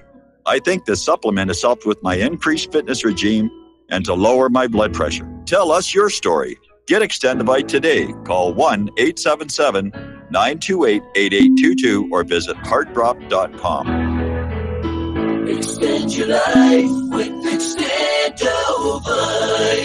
For the past 14 years, it's been my privilege to host the National Intel Report on RBN, to offer a platform to interview exceptional guests, to provoke critical thought, and examine evidence, whether real, fake, or somewhere in between, and allow our audience to call in and participate with your input and questions in order to help us all reach an educated decision and arrive at our own truth. Our world has changed. It's now been turned on its head. Real is now considered fake, and mainstream fake is now pushed as real, rather than any clear thinking, consensus, or rationale.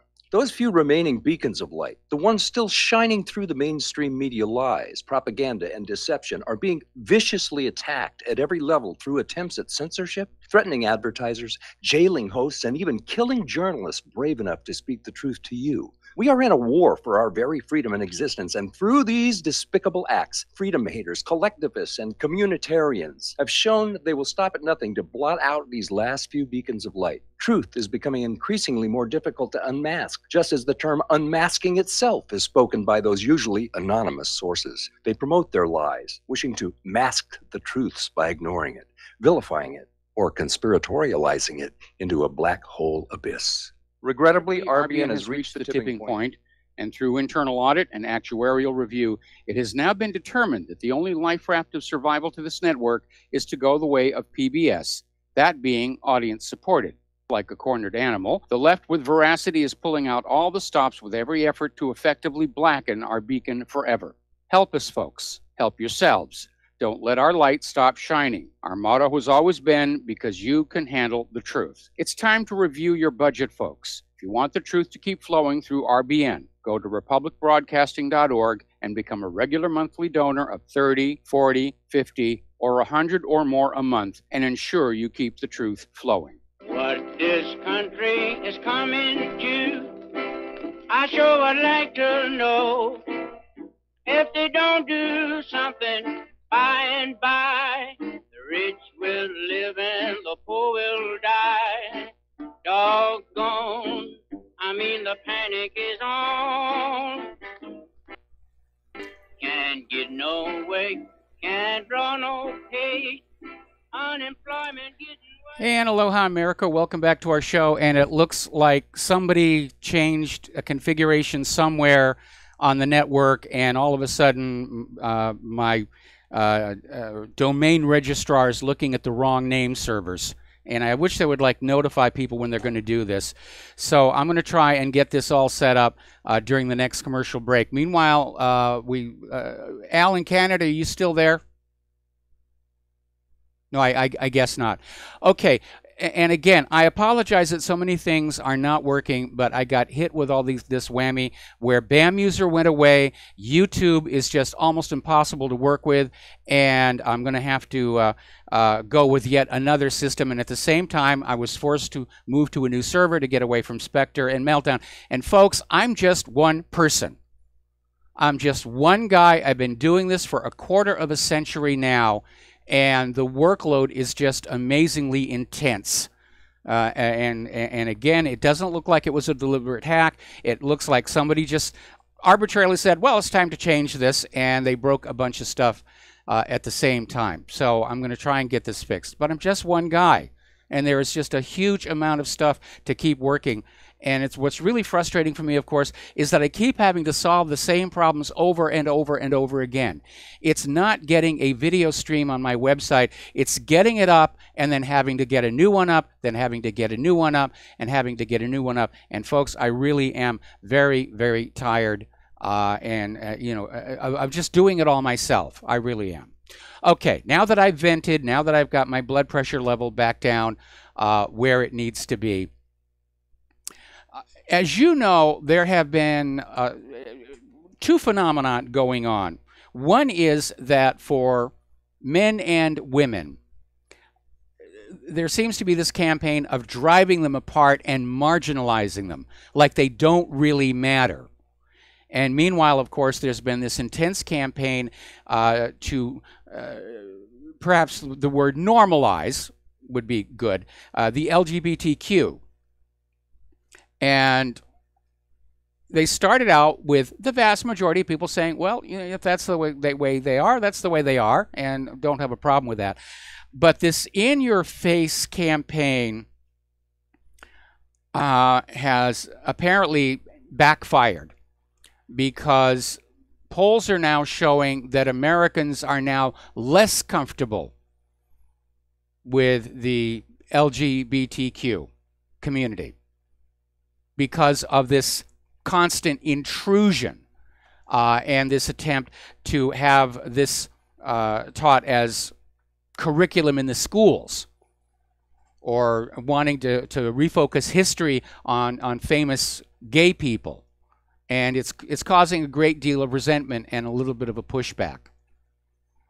I think this would be a good place of live and let live. And if you're, if we're straight, if we're heterosexual, let us go on being heterosexual. Don't get in the way. Don't get laws passed that we can get fined for telling a woman she's got a beautiful body. Just stop intruding into each other's space. There used to be a time when there was supposed to be respect for personal space. The liberals certainly have that. Oh, you're invading my space. But then the liberals will invade your space. It's a one-way street here.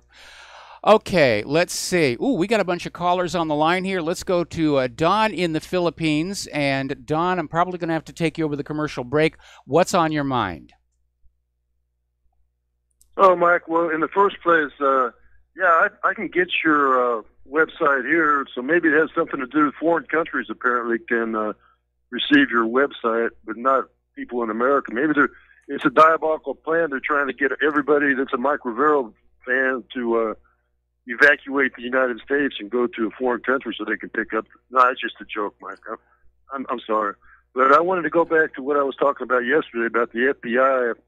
And I kind of went on a tangent when I was talking about Bobby Fischer and his mother. But the point is, they were poor people living in Brooklyn. They didn't have any expensive lawyer, but they knew that you don't talk to the FBI. You just don't say anything to them. And flash forward to this year when he got Michael Flynn, was paying all this money to his lawyer. He should sue the guy for malpractice now. He's looking at prison time. Whereas if he just would have, instead of not had any lawyer and watched this documentary and listened to Mrs. Fisher's advice and just say, I have nothing to say to you, and he would not be looking at any prison time. I don't understand why anybody would talk to the FBI. That was my point. Well, you're well advised to not do that. And certainly, same thing with the police. It's like that old Miranda warning. Anything you say can and will be used against you in a court of law. And that does apply to the FBI as well. You know, but under certain circumstances, you can be compelled. You know, you have to remember your Fifth Amendment rights.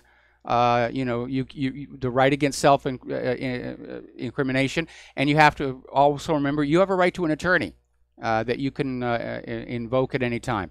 All right, listen, Don, have you got more? Yeah. All right, stay on the line. Going to put you on hold here. Going to try and get my DNS. Apparently, DirectNick had a problem.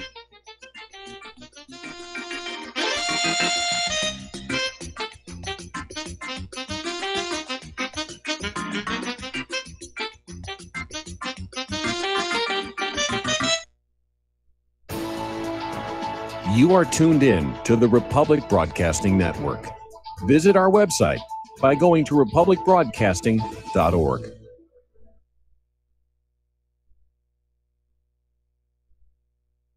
Homeowners, are you in foreclosure, expecting to be served with a foreclosure lawsuit, or suspect your lender has coerced you into an illegal mortgage transaction? A huge number of mortgages made in the last 10 years have legal issues and are possibly defective. State laws and the U.S. Supreme Court have upheld that defective mortgage documents are grounds for foreclosure defense and for counterclaims in favor of the homeowner. If your mortgage has been sold or assigned since closing the loan, it may be defective and you may be paying the wrong party, and the lender may not have standing or the right to foreclose or collect payments under the law. If you would like to know if your mortgage is legal or not, or know if you are paying the right party, we can help. Our initial consultations are free of charge. We are not attorneys. We are legal researchers and work closely with experienced lawyers who know how to help you find the evidence to help you keep your home. Call toll free 1-855-2-KEEP-IT. That's 1-855-2-KEEP-IT today. Do you or a loved one suffer migraine headaches? Listen to what scientist Kurt Hendricks has to say. 35 million people in the United States suffer with debilitating migraines. If you or a loved one are one of them, you need to know about MigraLief. Hi, I'm Kurt Hendricks, the scientist that formulated and patented the MigraLief migraine formula. MigraLief is a non-prescription dietary supplement recommended by neurologists, pharmacists, and pediatricians to address nutritional deficiencies in both adults and children over 2 with migraines. Try MigraLief for 3 months and see the powerful difference it can make in your life, or get your money back, no questions asked. Go to MIG911.com or call 800-MIG-7354. You can change your life today. So if you suffer from migraines, don't wait. Call 800-MIG-7354. That's 800-MIG-7354, or visit MIG911.com. Without the right accessories, any guy can be off the mark. Whether you've invested thousands in your arsenal or you own a single trusted firearm, a visit to AROutfitting.com is in order. It's one of the finest online selections of tactical optics and AR parts and add-ons, like EOTech, quick target acquisition with no peripheral loss. Browse the full range of Nikon scopes and binoculars. AROutfitting.com can illuminate your world with Streamlight gun-mounted lights from keychain to large handhelds up to 1,100 lumens. Find some stability with Battenfield tactical bipods. AirOutfitting.com has CMMG gun parts, barrels, assemblies, handguards, part kits, and more. Plus magful clips and magazines. I know I've got you excited, so take a breath. Head to aroutfitting.com. The site's super easy to navigate and features a ton of technical info, including links to manuals. We also welcome vendor and manufacturer inquiries. Remember, if you don't see it, we can get it at aroutfitting.com. If you got the money, honey, we got the bombs. We'll plant them anywhere you like and blow up anyone. Whip this world into a frenzy, killing babies, dads, and moms. If you got the money, honey, we got the bombs. If you got the money, well, we won't say we did. And aloha, America. Welcome back to the show. And I finally figured out what was going on here. For some reason, and after the radio show, I'm going to get onto them, my domain registrar, they must have had something crash, and they went to a backup, and the backup was apparently from before I moved to my new server. And so all over the world, the domain was pointing at the wrong name servers. And apparently that happened just this morning, and it was propagating through the system more and more. But I've corrected the name servers, and hopefully the site will be reappearing where you are, however long it takes for the DNS propagation to reach your part of the world. Obviously, going into a weekend, it's not really going to be an issue until Monday. All right, so we're talking with Don in the Philippines. And Don, I can give you my full attention now. What's going on? Yeah, there's a difference between talking to your local cops. They cannot charge you with lying to them. It's only a federal officer that can put you in jail, and the FBI loves to do that. I will talk to my local sheriff, because I don't have to fear that he's going to catch me in a lie and or an inconsistency, and I'll be looking at jail time. And Mike Flynn didn't do anything against the law as far as we know. They caught him in. I don't know exactly what his story was a little bit different from time to time. He pled guilty to lying. But, well, basically, they caught him, and basically he denied having a meeting with Russians, and it could have been just a simple goof where he simply forgot.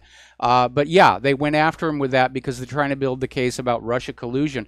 But it was a nothing burger. Now, if you're talking to a police officer, they can't arrest you right there for lying to them. But obviously, if you are arrested later on, the fact that you did lie would be entered into evidence against you during your trial. And the trial, but they can't just throw you in jail for lying, which the FBI has that's a bad law. The FBI is no better than the county sheriff, in my opinion, probably a lot worse. And there's a law that says that they can throw you in jail for lying to a federal officer, and that's wrong. I'll let you go, Mike. All right, I think that's the whole point of putting people under oath. Is if they lie, they've committed perjury. But just automatically saying you can't lie to a federal officer, you can go to jail for that, isn't that subjective? The federal officer may truly believe that you're lying to them, even if you're telling the truth. That's a law that's wide open for abuse. Okay, we're going to talk to Gearhart in Pennsylvania. Aloha, Gearhart. Welcome to the show. What's on your mind? Good afternoon, Michael.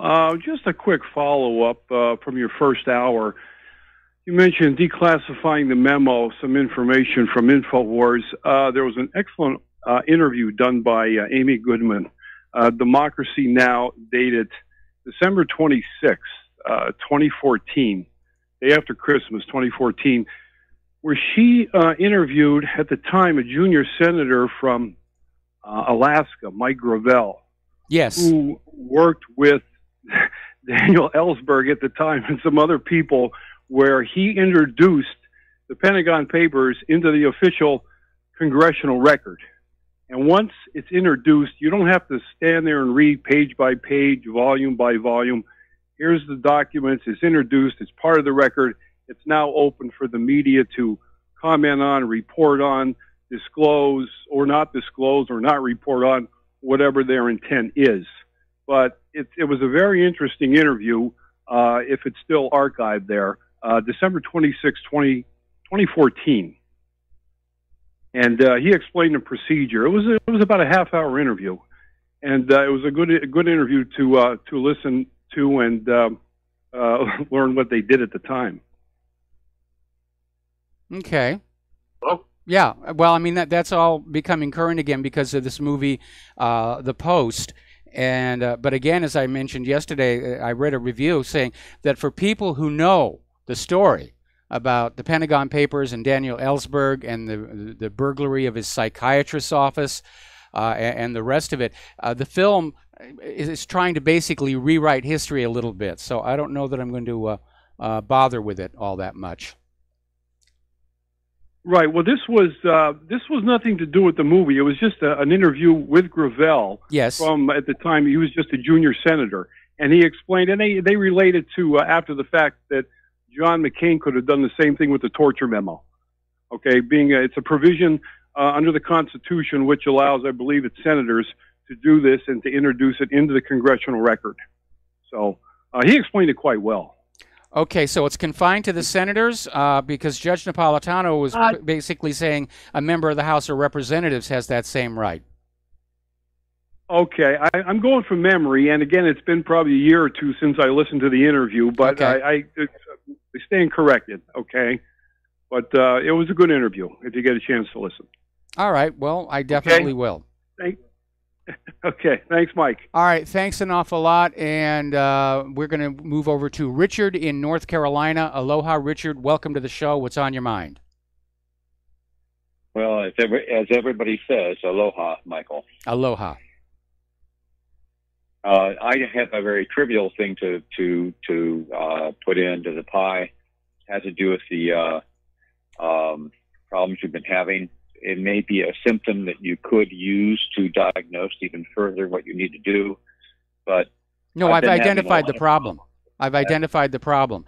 For some reason, my domain registrar reverted to the settings that were used to point at the last server I was using, and of course that last server doesn't exist any longer.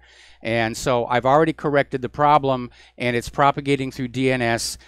So by this evening, you should be seeing the site again. Oh no, I'm not having a problem right now, but I wanted to let you know that I had a lot of problems in the past few weeks getting to your site with Firefox, but when I would use Tor, I could do it. Yeah, a lot of people complain about Firefox having issues with my site, but again, we just moved to a brand new server that's a lot more powerful, it's a lot faster, a lot more secure, and so you're going to have a lot fewer problems with that once the name server problem is taken care of. Okay, great. I appreciate that. I just wanted to throw information into the pot. Thank you. Have a good night. All right, have a good night as well. All right, we're going to let you go. And the phone lines are open again. And I'm getting a lot of emails from people saying whether they can or cannot see the site. And because of the way DNS works, basically the DNS tables, the data tables, are propagated from one DNS server to the next, to the next, to the next, to the next. And it can take up to 24 hours for these things to get where they need to go. And so where you're still seeing my site, the change to the name servers may not have reached you yet. And so you may see an outage later on today, followed by restoration. The problem is solved, and by this time tomorrow, everything should be just fine. So that's what we're, and again, I'm doing the best that I can with all of these issues. There's only one guy here. There's only one system engineer here. All right, so we're getting on back to this issue about how the LGBTQ community, in pushing so hard to basically get in your face and say, yeah, we're here and you should accept us, which was weird because for the most part they were being accepted before. They've actually harmed their own public image. People are very concerned about how they're trying to take over control of the curriculum, and they're also concerned about how some of these individuals just seem to be taking advantage of the situation. And a good example of that happened out in Chicago. There is a Chicago man who's accused of sexually assaulting 3 young girls. And his defense is that he thinks he's a little boy trapped in an adult's body. Well, heck, I'm that, but that doesn't give me the right to go on out and sexually assault anybody. So anyway, there's this guy, Joseph Roman, 38, is charged with predatory criminal sexual assault from repeated attacks on 3 girls ranging in age from 6 to 8 years old. And apparently this guy was a friend of the girls' families at the time of the attacks. But basically, he says he's a 9-year-old trapped in an adult's body, and he was ordered held without bail. And by golly, I agree with that one. But this idea of I'm something else trapped in whatever, it's really out of control. Although I know I'm a lesbian trapped in a man's body. You can ask my wife, Claire. So since we're having so much grief with our computer systems today, let's do some stuff about computers. And there's a very interesting article that came out of Blacklisted News, basically quoting a study that says if a top major cloud service provider were to go offline for as short as 3 days, it could cost the U.S. economy $15 billion with a B. And there have been some cases in the early days of the cloud where cloud servers have gone down unexpectedly, or they've had data problems and data has been lost. Now, I do not agree with the cloud. I know it's being shoved at us. I mean, it's a real effort to go through the iPhone and turn off all the cloud-related stuff, and some of it you can't turn off. You'll load your music, in this case Claire's music, into iTunes because you want to be able to play it to somebody who might want to program Claire's music, and then you have to wait because it's been sent to the cloud, which means if you're away from a Wi-Fi port, you know, yes, you can get it over the cell phone system, but if you're away from the cell phone tower, if you don't have that communication, you're being made dependent on that electronic umbilical cord in the sky, and I resent that. And the second issue, of course, is illustrated by this article. Having all of your data in one place, yes, it makes it easier for the government and marketing people to scan your data for information they can find useful, but it makes it vulnerable. And I want to share an experience I had many, many years ago, before I take more phone calls. Back when I was still working in Hollywood in the early days of computer animation, there was this company called Digital Productions, very simple name. And their big selling point was they had acquired a Cray 1 supercomputer, fastest machine at its time. And it was a bad business decision because the Cray operated in the Fortran programming language, and all of the existing code for computer animation had been written in C under Unix. And so it obligated Digital Productions to basically reinvent the wheel, write their own rendering code on the Cray. But the big problem was everything went through that Cray computer. And when it broke down, and it broke down a lot, everybody got to go home until the repair technicians could come on out. Now, the practice today in computer animation shops is render farms, which are these rooms full of very inexpensive racked processors, and each one is doing a frame, and they run in parallel. And if 1 or 2 or even 5 of these little blades crash, it doesn't impact the production that much. Parallelism really is the safest approach, and that's another reason why I'm opposed to these cloud systems. And this article says, yeah, we're all being dependent on the cloud. If the cloud system fails, we're all going to be losing money. We're going to be losing our businesses. All right, let's go back to the phones here. Tom in Florida, aloha. Welcome to the show. What's on your mind? Yeah, Michael, good day to you. Yeah, Michael, first off, Trump today in Davos, before he left there, he's telling the media was there that it's all fake news in the New York Times and all this Mueller nonsense. That should have already been ended. This is insanity with this Mueller, and this insanity of what they're trying to do to Trump with the witch hunt. But now, Michael, what I do want to talk about is Trump is actually putting the Democrats on the spot because he's saying, okay, we'll give you 1.8 million illegals become our dreamers. And now basically you have this Nancy Pelosi come out with this now a few minutes ago saying that Donald Trump's trying to turn America white again. What the heck is that all about? This nitwit, this freak show woman we have there in California with telling Donald Trump trying to make America white again? When he's going to bring in, 1.8 million brown illegals? I mean, well, Nancy Pelosi wants all of the illegals currently in the country to be made legal, to be given amnesty, and she wants those borders to remain open. And we've been hearing about these liberals talking about their goal is the browning of America. And that's part of this globalist New World Order objective of basically blurring everybody together so that 2 or 3 generations down the road, we're all going to look the same, we're all going to talk the same, we're all going to smell the same, we're all going to dress the same. It's going to be just like George Lucas predicted in THX 1138. There'll be no diversity. There'll be no difference anywhere on the planet. We'll just be this giant hive of human worker bees working for the bankers. Well, Michael, I think Nancy Pelosi has Alzheimer's. You notice how she's doing the twitch all the time? She's twitching. Yep. I think her face has been stretched so much for the $1 million operation she's had on that face for plastic surgery. It's literally caught up to her brain and shrunk to a size of a pea. Well, you know that dimple on her chin? Watching that woman. You know the dimple on her chin? That used to be her belly button. Yeah. I believe that. Absolutely. But Michael, these people in San Francisco keep electing her.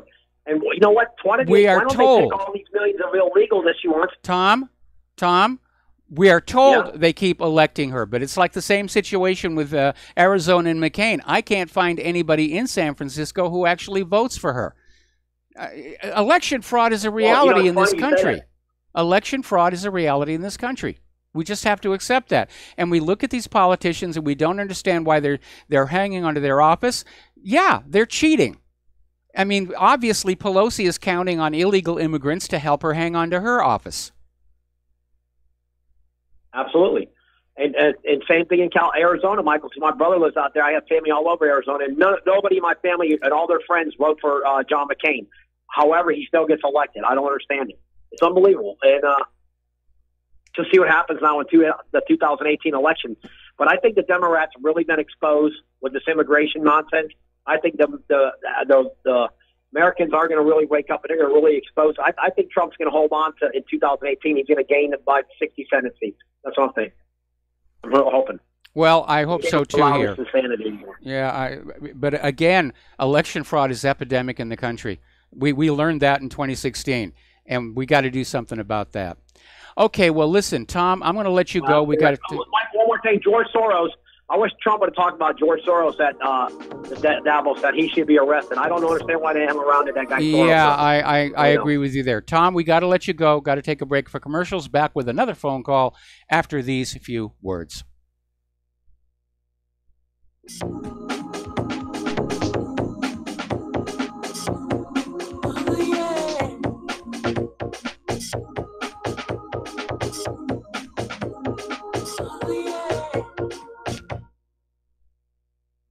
Corporate media dominates the American opinion. Finding independent voices that counter this avalanche is becoming increasingly difficult. With the endless corruption running rampant throughout our government, independent voices are needed more than ever to battle the offensive against our freedoms and liberties. As a listener of RBN, no one understands this concept better than you. Now it's up to you to do your part. The time has come for you to take action and begin broadcasting the truth to hundreds or thousands of people every month. Sound impossible? Quite the contrary. With pointed slogans from LibertyStickers.com, you can reach countless sleeping Americans unaware that they live in a real-life wonderland. LibertyStickers.com has a huge inventory of political bumper stickers and messages that reflect the truth about our government, our politicians, and the future of America. With so many in stock, there's one perfect for you. Visit us today at LibertyStickers.com. Again, that's LibertyStickers.com. Do your part. Your voice is important. Let it be heard.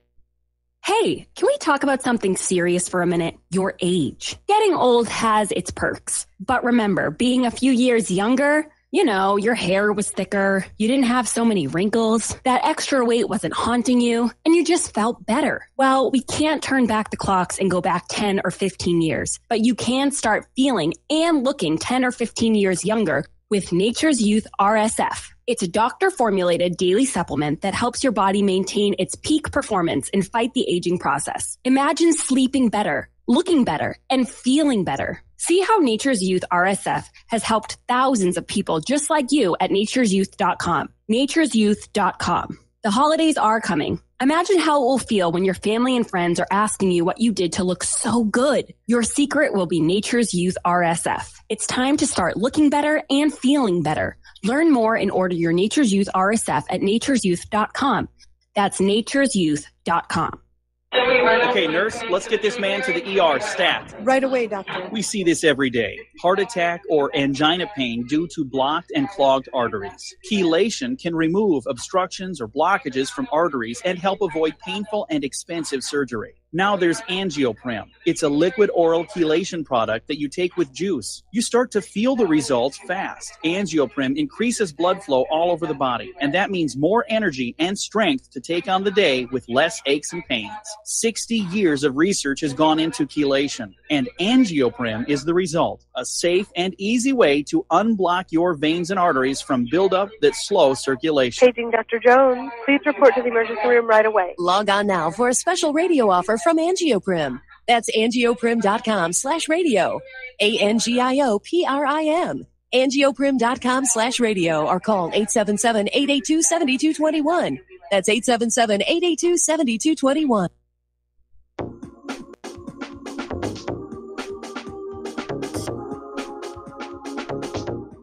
What really happened with your host, Mike Rivero. You're listening to the Republic Broadcasting Network. Here is your host, Michael Rivero. And aloha, America. Welcome back to our show, and we're going to go back to the telephones here. Joe in Tennessee, aloha. Welcome to the show. What's on your mind? Well, I just feel so happy about how far we've gotten in the war against the deep state. I mean, to think, 5 or 6 years back when I was doing my 9/11 DVD distributions and getting really fed up because the American people weren't really doing anything about it. And then to have Trump just come out of the blue and then watch the deep state overplay their hand to such a degree that maybe, Trump might have been able to make a deal with them, but not anymore. I mean, he's on our side now. It's like, and anybody that goes up against Trump so far ends up being broken by him. It's almost like the hand of God is on this guy. I've never seen anything like it. So I'm actually ecstatic that the deep state has made such a stupid decision, not just to go against the United States president, but also a president that actually seems to have the ability to just run circles and set traps on his enemies. I think I've never felt this positive about the potential of seeing these criminals get what's coming to them since when the Republicans took over in '95, when I was hoping they'd look into Vince Foster, which they didn't. No. But this is different because once again, it's amazing to me. I was worried they were going to try to make a deal with Trump, but the knives came out and they're trapped. I mean, there's actually word that part of these text messages are going to be meetings and informants where people were threatening the president of the United States. I mean, they might have really, like I said, that's actionable. Pleased that they're. That is actionable. These texts where they're talking about physically harming the president, those are legally actionable, and something does need to be done about it. Now, the reason that the Republicans didn't look into Vince Foster is because, again, this goes back to what was going on in Arkansas with the Central Intelligence Agency while Clinton was governor of that state. And, Vince Foster had become very uncomfortable with what he was being asked to do, because it was one thing to do it in the governor's office of the state of Arkansas, but this was the White House, and sometimes being in the White House can have a strange effect on people. It also happened to John F. Kennedy. I mean, growing up, he was a playboy, he was rich, he had his way with the girls, and was a bit of a goofball. And then all of a sudden, he wins the election. He's in the White House, and all of a sudden, it apparently changed him, and he said, I'm going to really try and do this job right, which, of course, immediately started making enemies all around, leading to his assassination. Now, as far as Donald Trump is concerned here, I'm not as positive as you are. I would like to see him put on those presidential brass knuckles and start going to town on this, because it's clear he's still surrounded by people who are trying to obstruct any investigation. And when you look at that deep state, that web of drug and Clinton Foundation corruption and Uranium One, and now the new one that's coming on out about the shipping container shipping port down in Florida, everybody's dirty with some of it. And so it's basically Washington, D.C., it's one dragon with two heads. And one head says Republican, one head says Democrat, but it's really all the same monster. Anyway, listen, Joe, we got to let you go for station identification. We'll be back with another phone call right after these few words.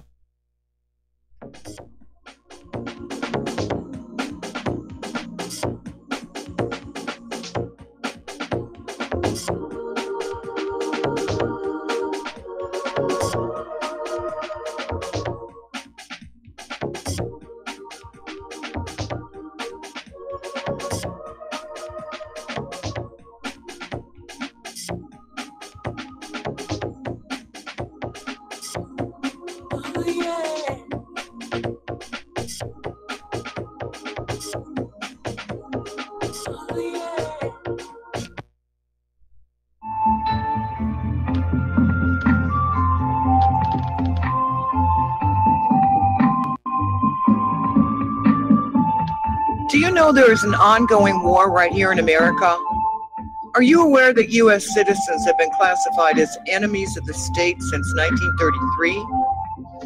Have you recognized that our entire government is really a vast network of interlocking corporations engaged in commerce? Look up Title 28, Section 3002.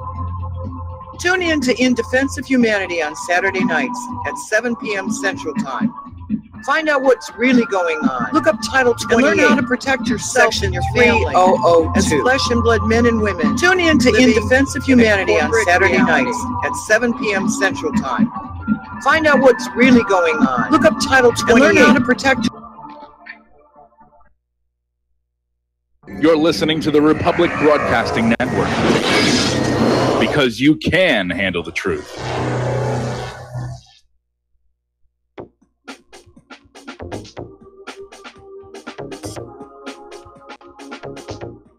What really happened with your host, Mike Rivero. You're listening to the Republic Broadcasting Network, where you'll find out what the Fukushima's going on. And aloha, America. Welcome back to our show, hour number 3. The phone lines are open, 800-313-9443. And as I mentioned earlier in the program, Claire is finally starting to feel a little bit better. We're in sort of the danger area where she thinks she's almost better and she wants to get up and do things, but she needs to rest. So we're going to wait one more week before we have her come back for her usual third-hour appearance. But she really wanted to be here today. I'm the villain. I'm the bad guy. I said, no, you can't do it. You got to be, resting and taking care of your back. All right, we're going to go to the telephones here. George in Texas, aloha. Welcome to the show. What's on your mind? Oh, how you doing, Mike? I just want to say before I get on my topic, about that person who is trans age or raping that young girl. Well, if they're going to go that, then I'm Trans Financial. I'm going to go in a Mar-a-Lago golf club and say I want to be a member. I'm just a rich guy trapped in a poorhouse. Well, I keep telling everybody, I'm a rich talk show radio host trapped here in this body out here in Hawaii. Or I self-identify as a very rich talk show radio host. So, if you don't send in more money, then you're being hostile. You're invading my space, or whatever the liberals like to say. Anyway. Well, anyway, I like my free space, not my safe space. But getting on, I remember 32 years ago, I was at a community college. The day was very cold. I lived in Florida at the time, and I remember the day that the Challenger exploded. And the thing is, I'm very excited. One thing I'm excited about this administration is they're getting ready to start up the space program again. And just like the Challenger is like it's going to happen when we try to go to Mars, go back to the moon, there's going to be a lot of risk taken, and some astronauts might die. Yes. In this endeavor. Well, and I just think we can't be afraid of the challenge. Well, again, the big stink about Challenger was that the problem was known about. that there had been burn-throughs on those O-rings on flights before Challenger, but the burn-through had basically pointed out in a harmless direction, and the onboard flight computer was able to correct the course. And the astronauts were concerned about it because nothing was being done. Those supposedly reusable solid fuel boosters weren't really ready to reuse. They were deforming underneath the pressure, and when they were trying to reuse the segments, it was a great deal of trouble to try and get them together, and it should have been dealt with before. Yes, we're going back out into space, and yes, space is a high-risk environment, but let's not shortchange the safety. And I remember when NASA went through this major transition.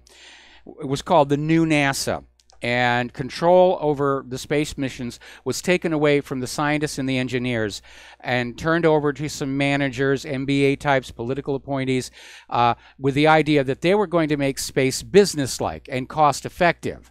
And the first thing they did to show their muscle is they got rid of the round blue NASA logo and replaced it with that red word NASA, which was called the worm. And I'm glad to see that they've gone back to the original traditional logo, because that's the one we all grew up with. But after that is when we started seeing all kinds of problems, because NASA was being managed by people who hadn't grown up with the space program, and they just kept pushing lower cost, fast schedule. And the real tragedy about Challenger was that the engineers at Morton Thiokol, who had designed and built those solid rocket engines, called up NASA and said, do not launch today. The temperature was below freezing last night, and those O-ring gaskets do not respond to the cold weather.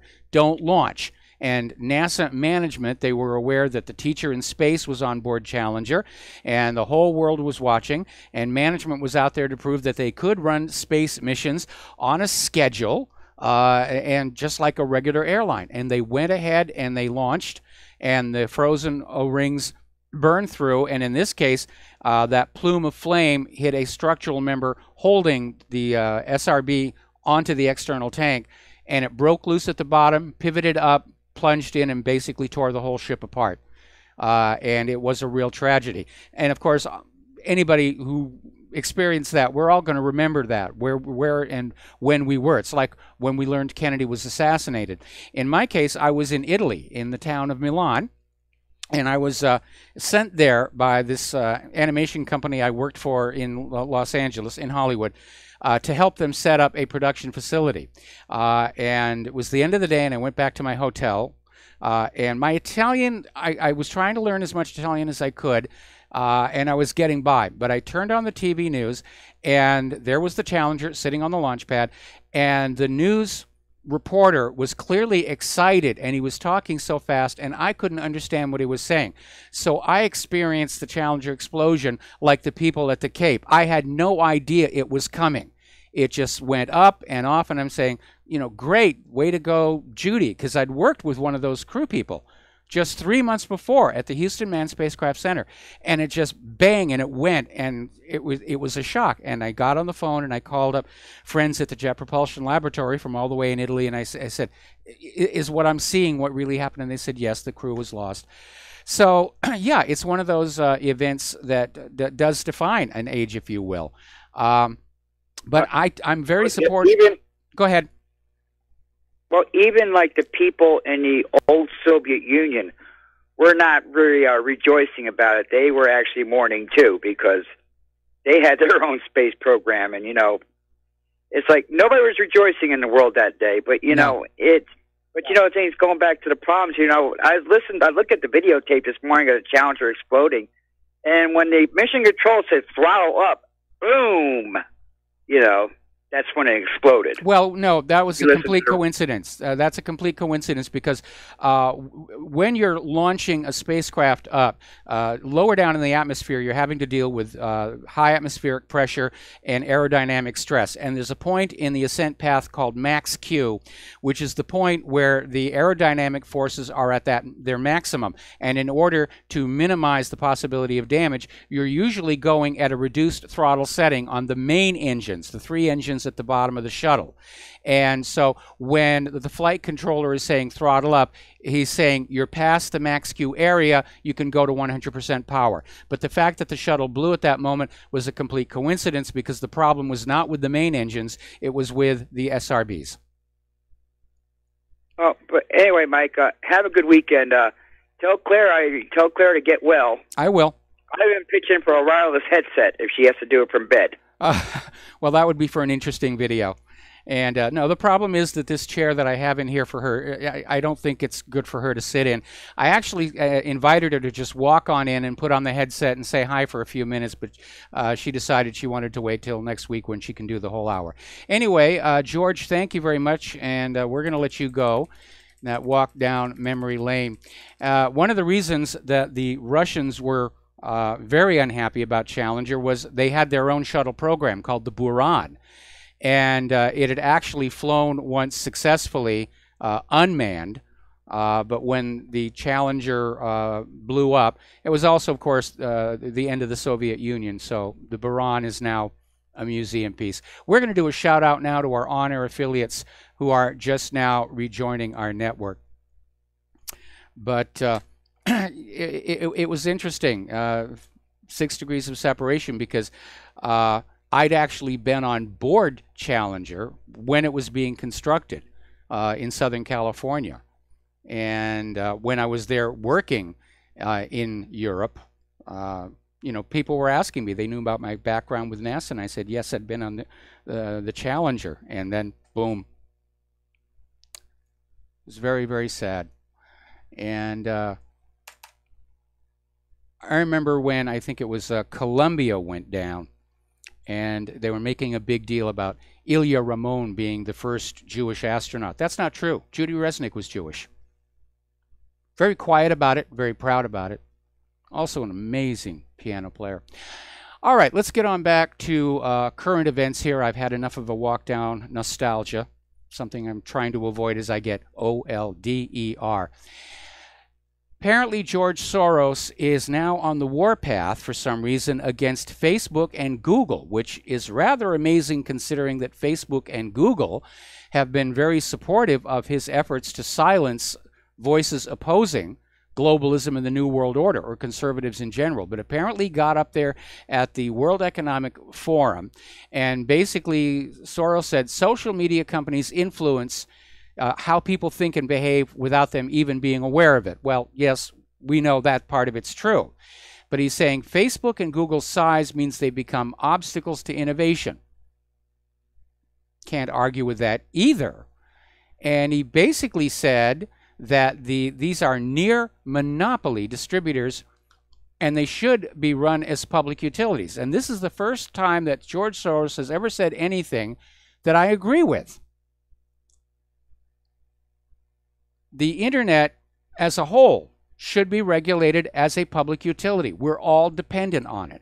And I'm in agreement with all those lawyers who are saying that the FCC's mischaracterization of the internet in order to allow it to be privatized and carved up to the highest bidder was inappropriate. Common carrier should have applied to the internet just as it applied to the telephone system when the telephone system was broken up, which caused no end of headaches for everybody. Now, a lot of people have iPhones. A lot of people have older iPhones. They can't afford the newer iPhones. They're still upset about this intentional slowdown of the battery. But Apple has just announced that there is a future update for the iPhones, for the older iPhones, that will have a manual battery saver feature, that where you can turn it off if you need the speed, or turn it on if you want your battery to last. And it's going to be appearing on the iPhone 6, 6 Plus, SE, 6S, 6S Plus, 7, and 7 Plus models. I didn't realize that the 7 was susceptible to this. Gosh darn those people at Apple. Now, last year, the FCC, under Trump's appointed chairman, Ajit Pai, created this advisory committee for high-speed internet access, saying that it planned to bring broadband to more people. And one of the people serving on this panel, this committee, was San Jose's mayor. And apparently he quit the committee in protest today, saying that the telecommunications industry basically had taken control of the initiative and was advancing its own interests at the expense of consumers, which is, of course, what corporations like to do. So let's talk about human-caused global warming. We've been talking about the very heavy snow that Tokyo has had, heaviest snow in something like 2 decades now. It's still coming on down. And Tokyo just recorded their lowest temperature in almost half a century. And 48 years. 48 years. And as a result, Tokyo ambulance companies are saying they're seeing a lot of business. People who are slipping on the ice and falling, plus the influenza, the Japanese flu, is hitting a lot of people there. A lot of traffic accidents. So it's a very, very busy season for the ambulance drivers. Now, over in Shanghai, China, they got a heavy snow, their first in a decade. And amazingly enough, the carbon Nazis are still all over the media with basically 2 stories. 2017 was the hottest year on record. Don't look at the record, just take our word for it. Hottest year on record. And all of this snow and ice is caused by global warming. They really do think that you are stupid enough to fall for that. That because the world is getting warmer, we're going to get more snow and more ice. They're not giving up. They still want your money in the carbon taxes. They still want your obedience to a global environmental authority that will tell you how small, how tiny a house you must live in from now on.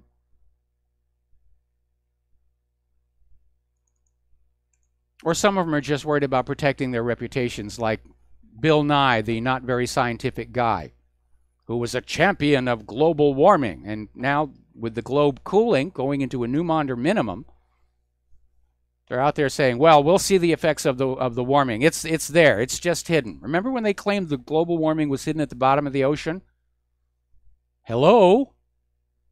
Ever hear of convection? Warm water rises. Cold water sinks. If there was any global warming at the bottom of the ocean, it would be at the top of the ocean. They're just not giving up. Anybody who thinks there's no such thing as a conspiracy against the people, this is one you can point to. And it involved Al Gore and all of his carbon brokerage people. It involved the Hadley Climate Research Unit at the University of East Anglia, Great Britain, Penn State here in this country, NASA, NOAA, most of the so-called science channels on cable TV, which these days are less and less scientific. Have you noticed how tabloid they're getting? Shows about ghosts and psychic phenomenon. Well, they just discredited themselves. Boy, there seems to be a lot of illnesses going around the world right now. We have the Aussie flu, which is what hit us here in Hawaii, the Japanese flu, which is hitting, obviously, Japan, the French flu, and some combination of all of those are sweeping across Europe and have really hit Great Britain. They're running out of room in the hospitals. They've had to put off all non-emergency medical care. Then we have that bleeding eye disease down in Uganda. It's a hemorrhagic fever that has been identified as very close to the disease that wiped out the Aztecs.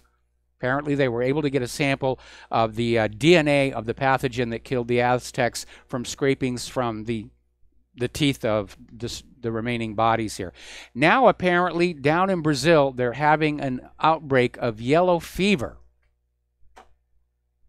This is turning into a very sick world right now. And apparently, it's already leaving Brazil. A case confirmed in the Netherlands for a traveler who recently visited Sao Paulo. Now, Sao Paulo has closed its zoo and its botanical gardens. And apparently, the outbreak has led to 70 deaths, and it's showing no signs of slowing down whatsoever. And apparently now the big Inhotim Art Park is saying that all visitors will have to show proof of yellow fever vaccination to be allowed to enter. They're saying the measure was preventative, and no case of the yellow fever had been found there. And I understand they're trying to prevent the spread of the disease here. Sometimes economics can get in the way. Many years ago, when I was doing some projects down in Australia, the airline was starting to bring on the long-reach 747-400 that could make the trip from the United States to Australia direct. But in order to keep passengers in the shorter range jets, keep them flying, they had this deal. If you did a round trip to Australia, you could pick your stopover destination for one leg of the flight. So I figured Tahiti, never been there. And so I stopped off at Tahiti and got off the plane, and we're outside the airport before they finally get around to telling us that we could be exposed to dengue fever, which at that point in my life, it was just a name in a headline, and it was scary. People die from dengue. And then when I actually contracted it, I found out that for the vast majority of people, it's not that serious. 2/3 of the people who get it won't even show symptoms. Only like 3% develop the serious hemorrhagic symptoms, and for the rest, it's like a case of the flu, which is how it hit me. So it was a little bit overstated. I remember when I got stung by a Portuguese man of war, and I'd heard all these horror stories, and yeah, it hurt. It wasn't that big a deal. All right, we're coming up here on a commercial break, and we've got a few stories left to close out the day, but the phone lines are open, 800-313-9443. Still waiting for DNS to get our site back up online. We'll be right back.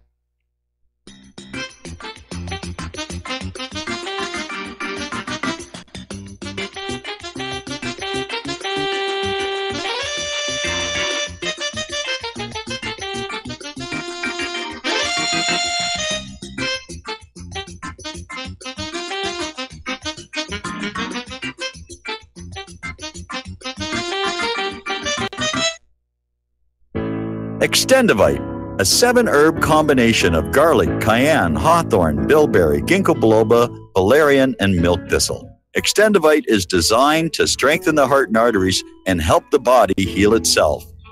Doctors are not able to explain the improvements they are seeing in their patients' health who are taking Extendivite.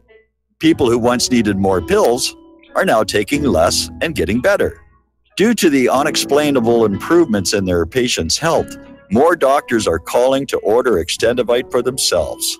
Help Extendivite make your doctor a believer. Extendivite is available in capsule or liquid form for just $69.95 for a 2-month supply. To get started, call 1-877-928-8822. That's 1-877-928-8822, or visit heartdrop.com. Extend your life with Extendovite.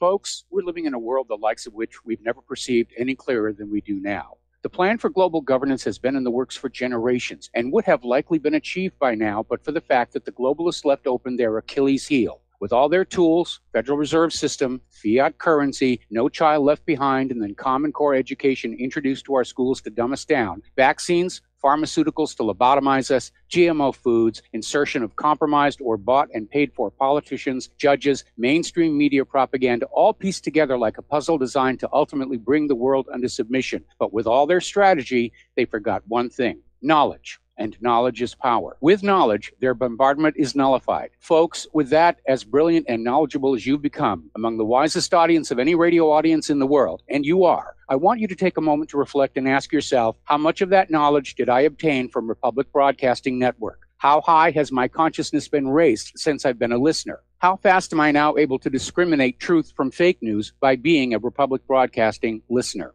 How clear am I now able to see the world since I've been listening to RBN? Ask yourselves those questions, folks. Then ask yourself, what is that knowledge worth to me? Like my morning coffee, how would I survive without it? a voice of truth in a sea of lies. Do we not all need to make sure it survives? Like public broadcasting, we are now finding we can only survive with listener support. Censorship, advertisers being attacked, truth itself being attacked. It's the only way through this. We at Republic Broadcasting humbly ask you to become a supporter. Look at your budget and make a determination of what Republic Broadcasting is worth to you and what you can afford on a monthly basis. Go to republicbroadcasting.org and pledge 20, 30, 40, 50, if possible, 100 a month or more if it's affordable. Click the donate button and become a regular monthly donor. Assure both us and yourself that Republic Broadcasting truth will continue to flow like that morning coffee. The network thanks you.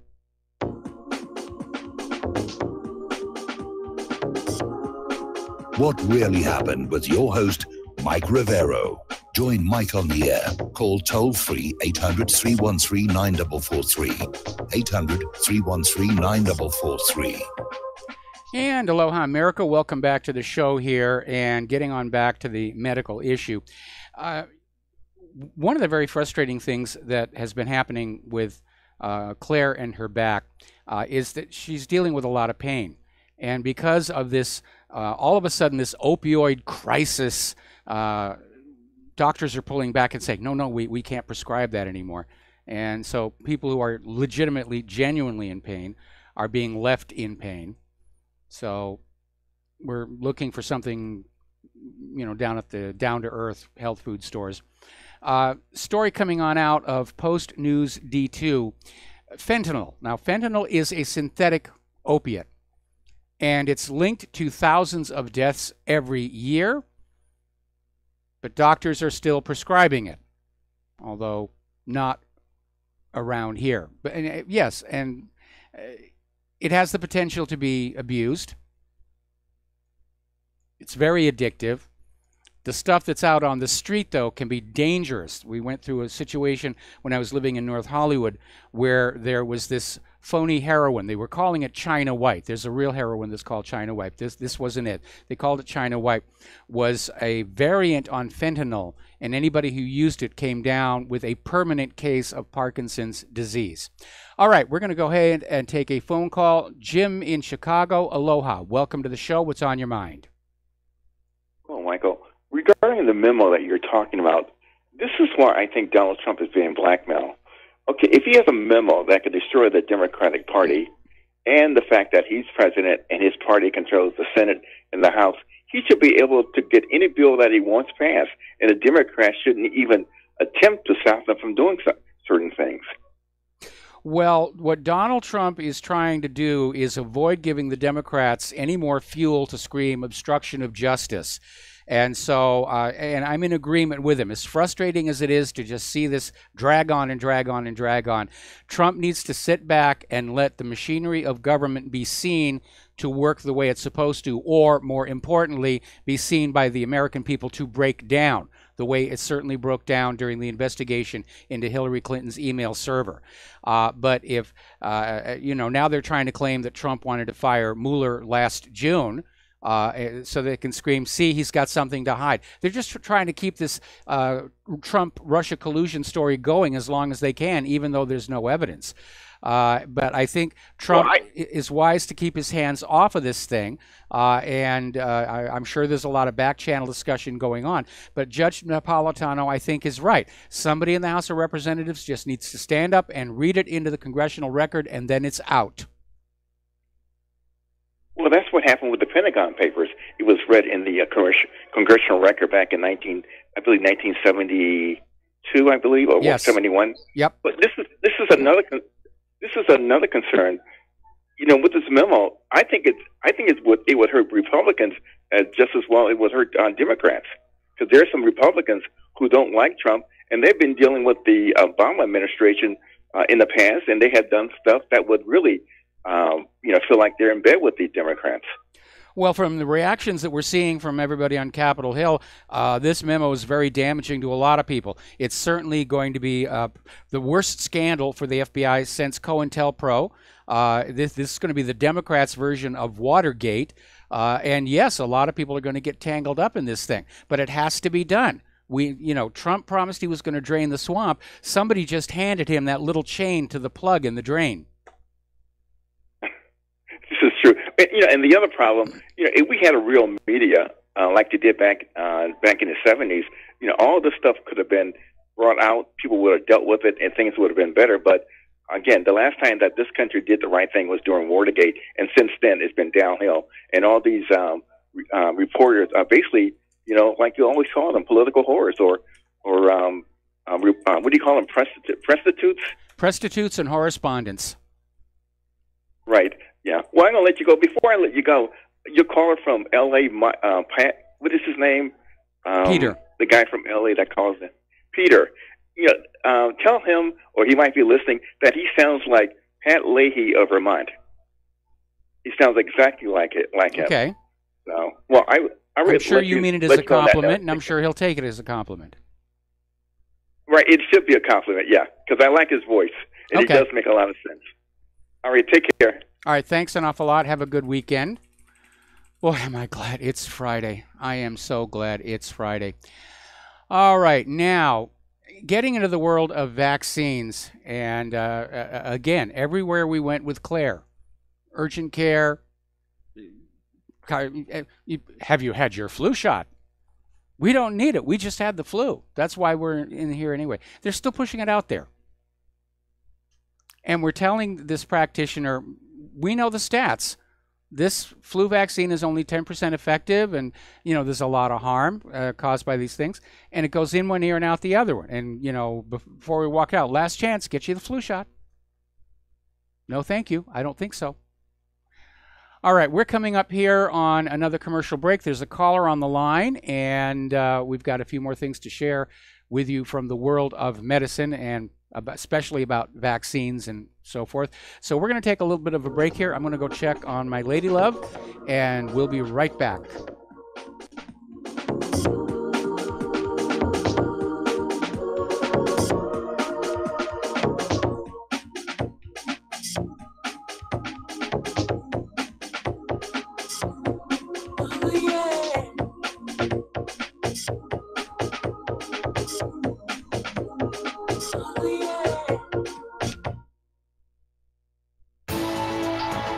You are tuned in to the Republic Broadcasting Network. Visit our website by going to republicbroadcasting.org.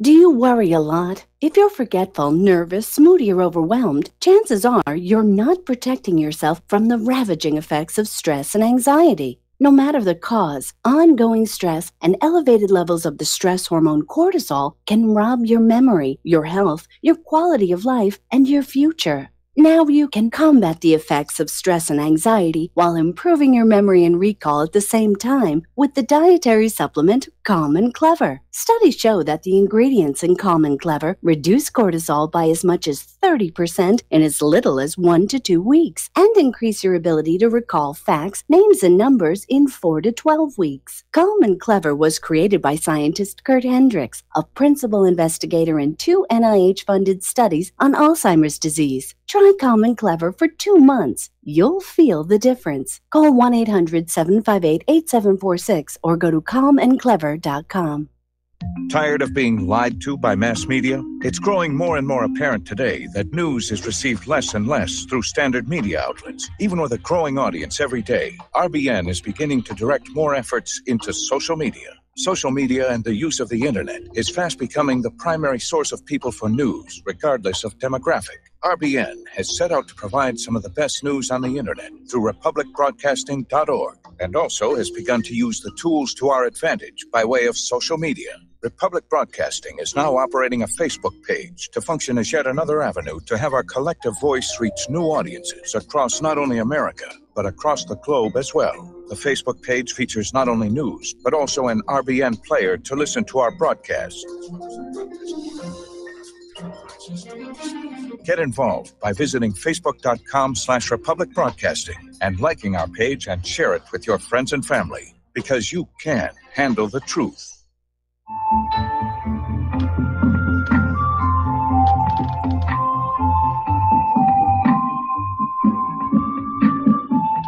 Do you know there is an ongoing war right here in America? Are you aware that U.S. citizens have been classified as enemies of the state since 1933?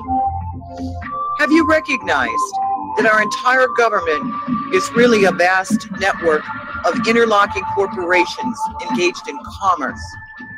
Look up Title 28, Section 3002. Tune in to In Defense of Humanity on Saturday nights at 7 p.m. Central Time. Find out what's really going on and learn how to protect yourself and your family as flesh and blood men and women living in a corporate reality.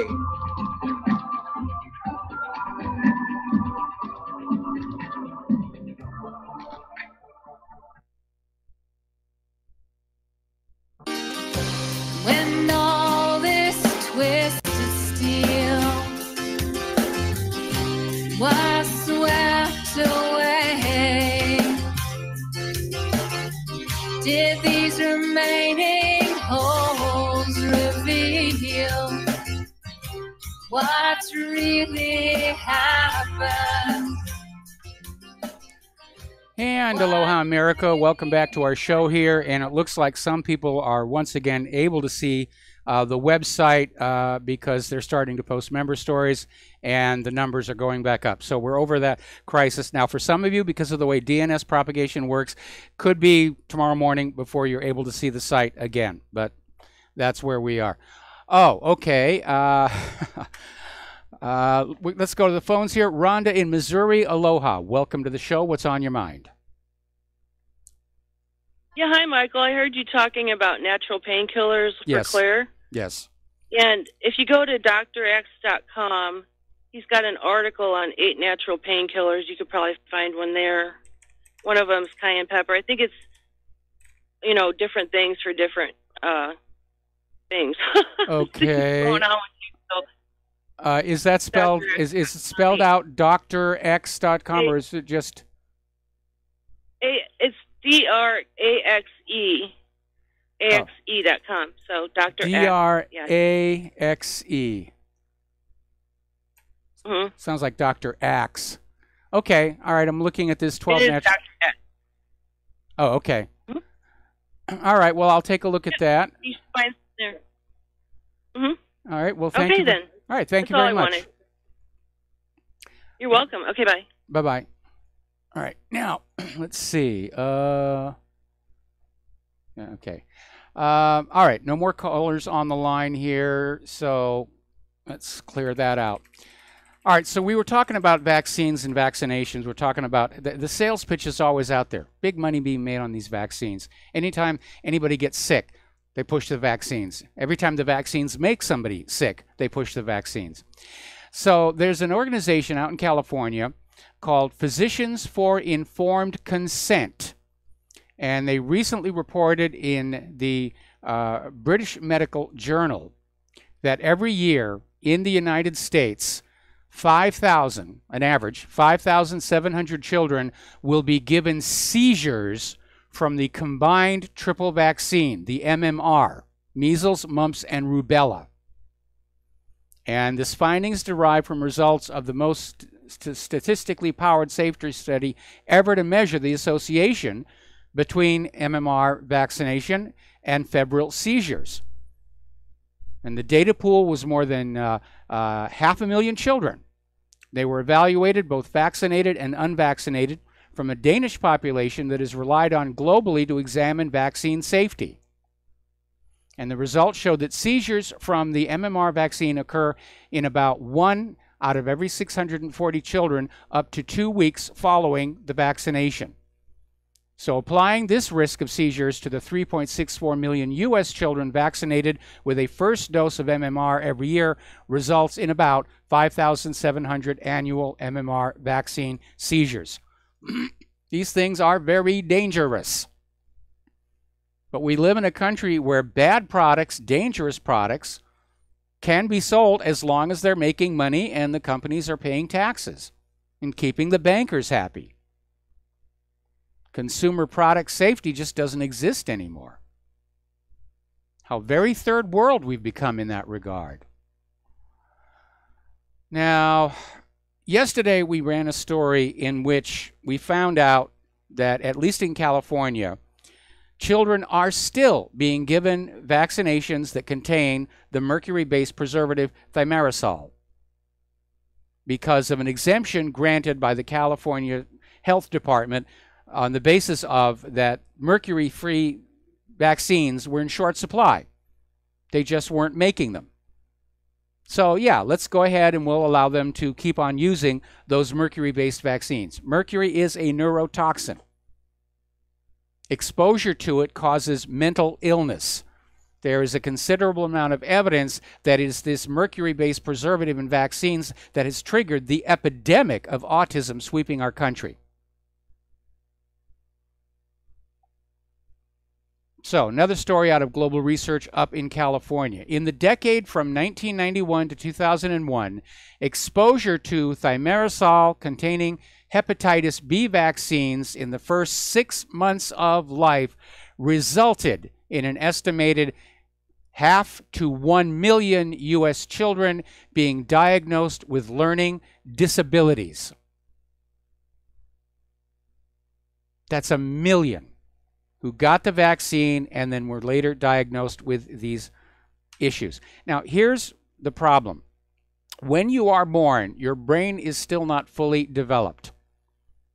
And the nerves are basically just floating in the brain, and they're not yet protected by what is called the myelin sheaths, which keep the neurons separated, prevent short circuits, and also prevent anything that can get past the blood-brain barrier from getting into the neurons and causing problems. So it is, before these myelin sheaths are in place, is when the mind of a child is most vulnerable to a chemical insult. That's when they can really be damaged.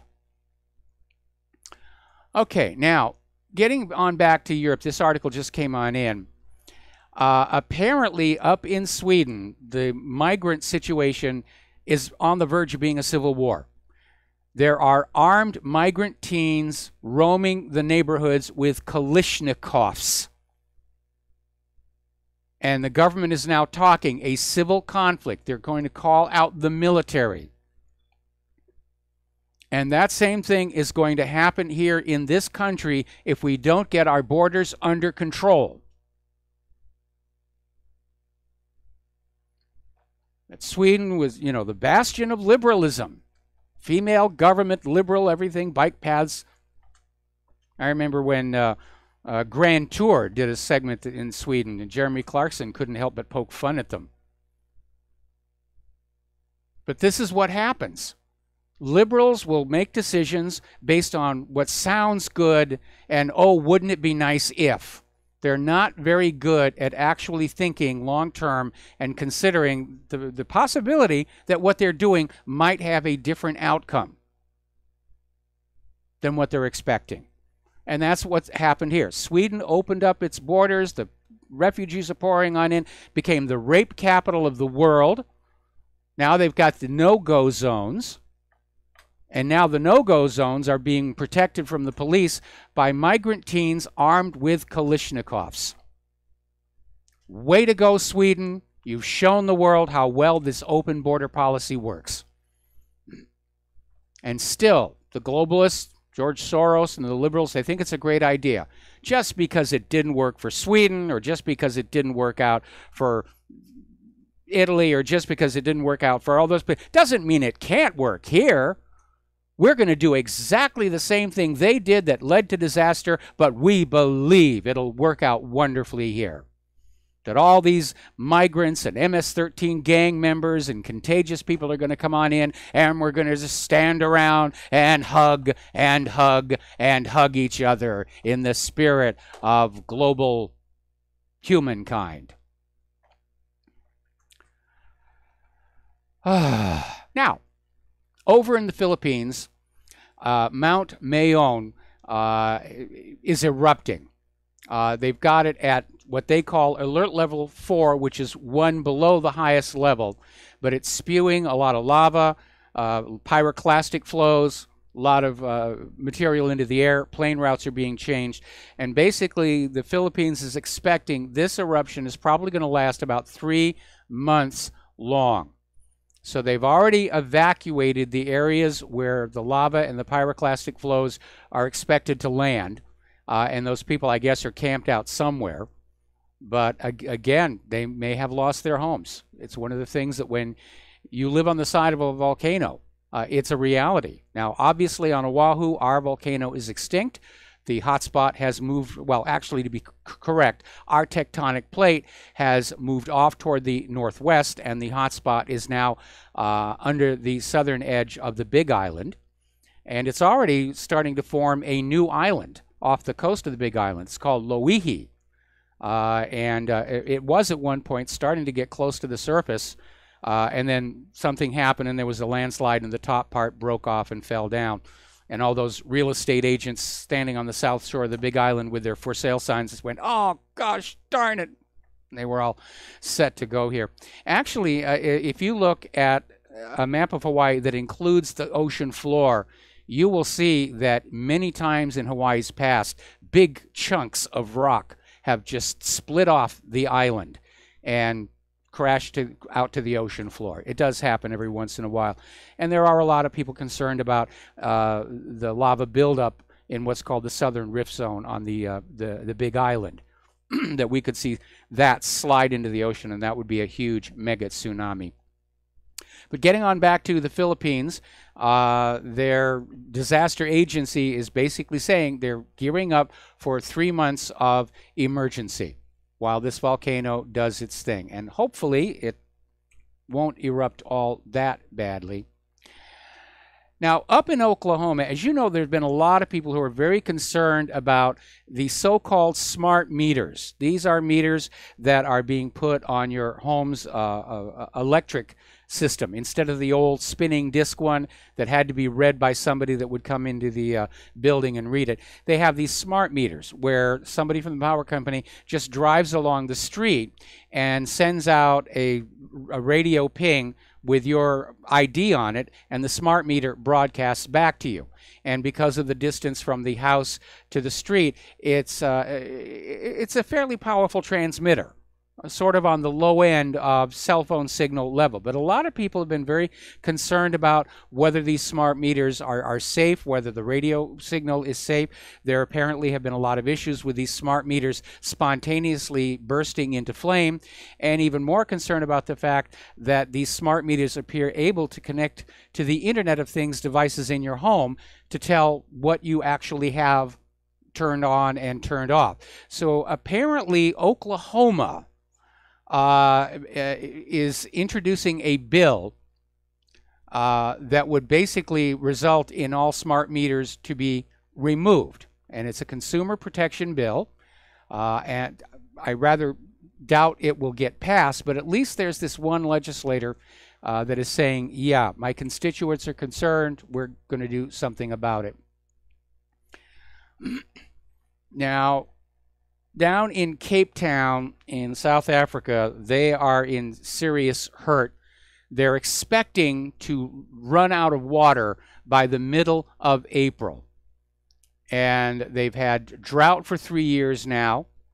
And, of course, they're blaming it all on human-caused global warming. But there's a host of factors there, including poor government planning. The dams and reservoirs are all running dangerously low, and it was allowed to get into a crisis situation. Now, there is already water usage restrictions on the people, but starting on April 12th, the entire city is literally going to be dependent on water that's being imported. And already there are water companies down there that are going to make a fast buck off of these people suffering. Okay. Over in Michigan, they're dealing with yet another water crisis. Our entire country has a water crisis, with rare exception. Now, you know, Michigan first came into the news because in Flint, Michigan, it was discovered the tap water had dangerously high levels of lead contamination, which can cause neurological damage, can actually, in high enough concentrations, make you sick, make you cause you to die. And there was a big stink about that. But apparently now Michigan residents are looking at a new water crisis because the state is scrambling to combat health risks in water sources that stem from chemicals long used in firefighting, waterproofing, carpeting, and other products. In other words, they're now that they're basically taking the water out of rivers and streams, anything that pours into those rivers and streams is now getting into the tap water. And apparently, in December of last year, toxic chemicals were identified at 28 sites in 14 communities across Michigan. Nearly half are on or near military installations where the source of contamination is believed to be from firefighting foam. Now, the main affected area is near Van Etten Lake. Other areas near WAFB are also being investigated. So these firefighting foams use per- and polyfluoroalkyl substances, and they're used on military bases. And apparently they've been found at an old industrial dump site for footwear company Wolverine Worldwide. So the state is now looking at approximately $23 million in emergency spending. Meanwhile, just 128 miles away from Flint, Michigan, Nestle pays the state of Michigan just $200 a year to extract millions of gallons of safe, clean water. Now, you just think about that one for a while. This is an epic example of life under fascism. The corporations get the safe, clean drinking water. Humans are being basically fed toxic, polluted, wastewater. That's what to call it. What's coming out of our tap is wastewater. And it's good for the Nestle business model because more and more people aren't drinking the tap water. They're buying it in the bottles. And that was Nestle's business model. The CEO of Nestle is on record as saying, people should not have a natural right to water. It should be commoditized like anything else and made money on. Now, I hold a somewhat different view. In the Declaration of Independence, it says we have inalienable rights to life, liberty, and the pursuit of happiness, whatever that last one is supposed to mean. It was originally going to be property, but the bankers took that one out. But if we have a right to life, then we have an automatic implicit right to the necessities of life: food, shelter, water. And we live in a country where water is being pumped out of the ground underneath people, put in plastic bottles and sold to them, in a country where it's now becoming more and more illegal to gather water on your own property, to collect rainwater. It's the king's raindrops, you knave. That water belongs to corporations. The water belongs to the government. You own nothing. In fact, we own you, as George Carlin would say. All right, we're going to take a break for some commercials, and we'll be back with the last segment of our program on this Powhana Friday. We'll be right back.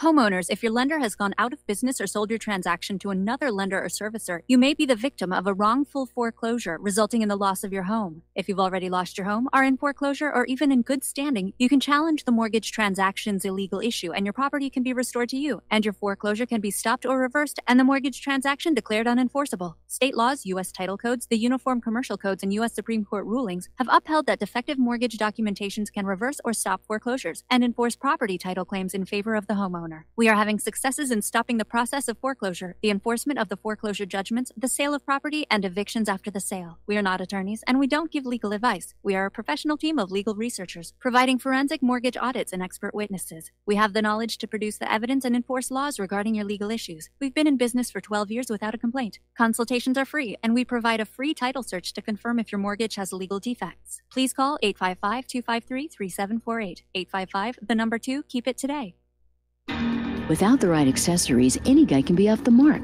Whether you've invested thousands in your arsenal or you own a single trusted firearm, a visit to AROutfitting.com is in order. It's one of the finest online selections of tactical optics and AR parts and add-ons, like EOTech, quick target acquisition with no peripheral loss. Browse the full range of Nikon scopes and binoculars.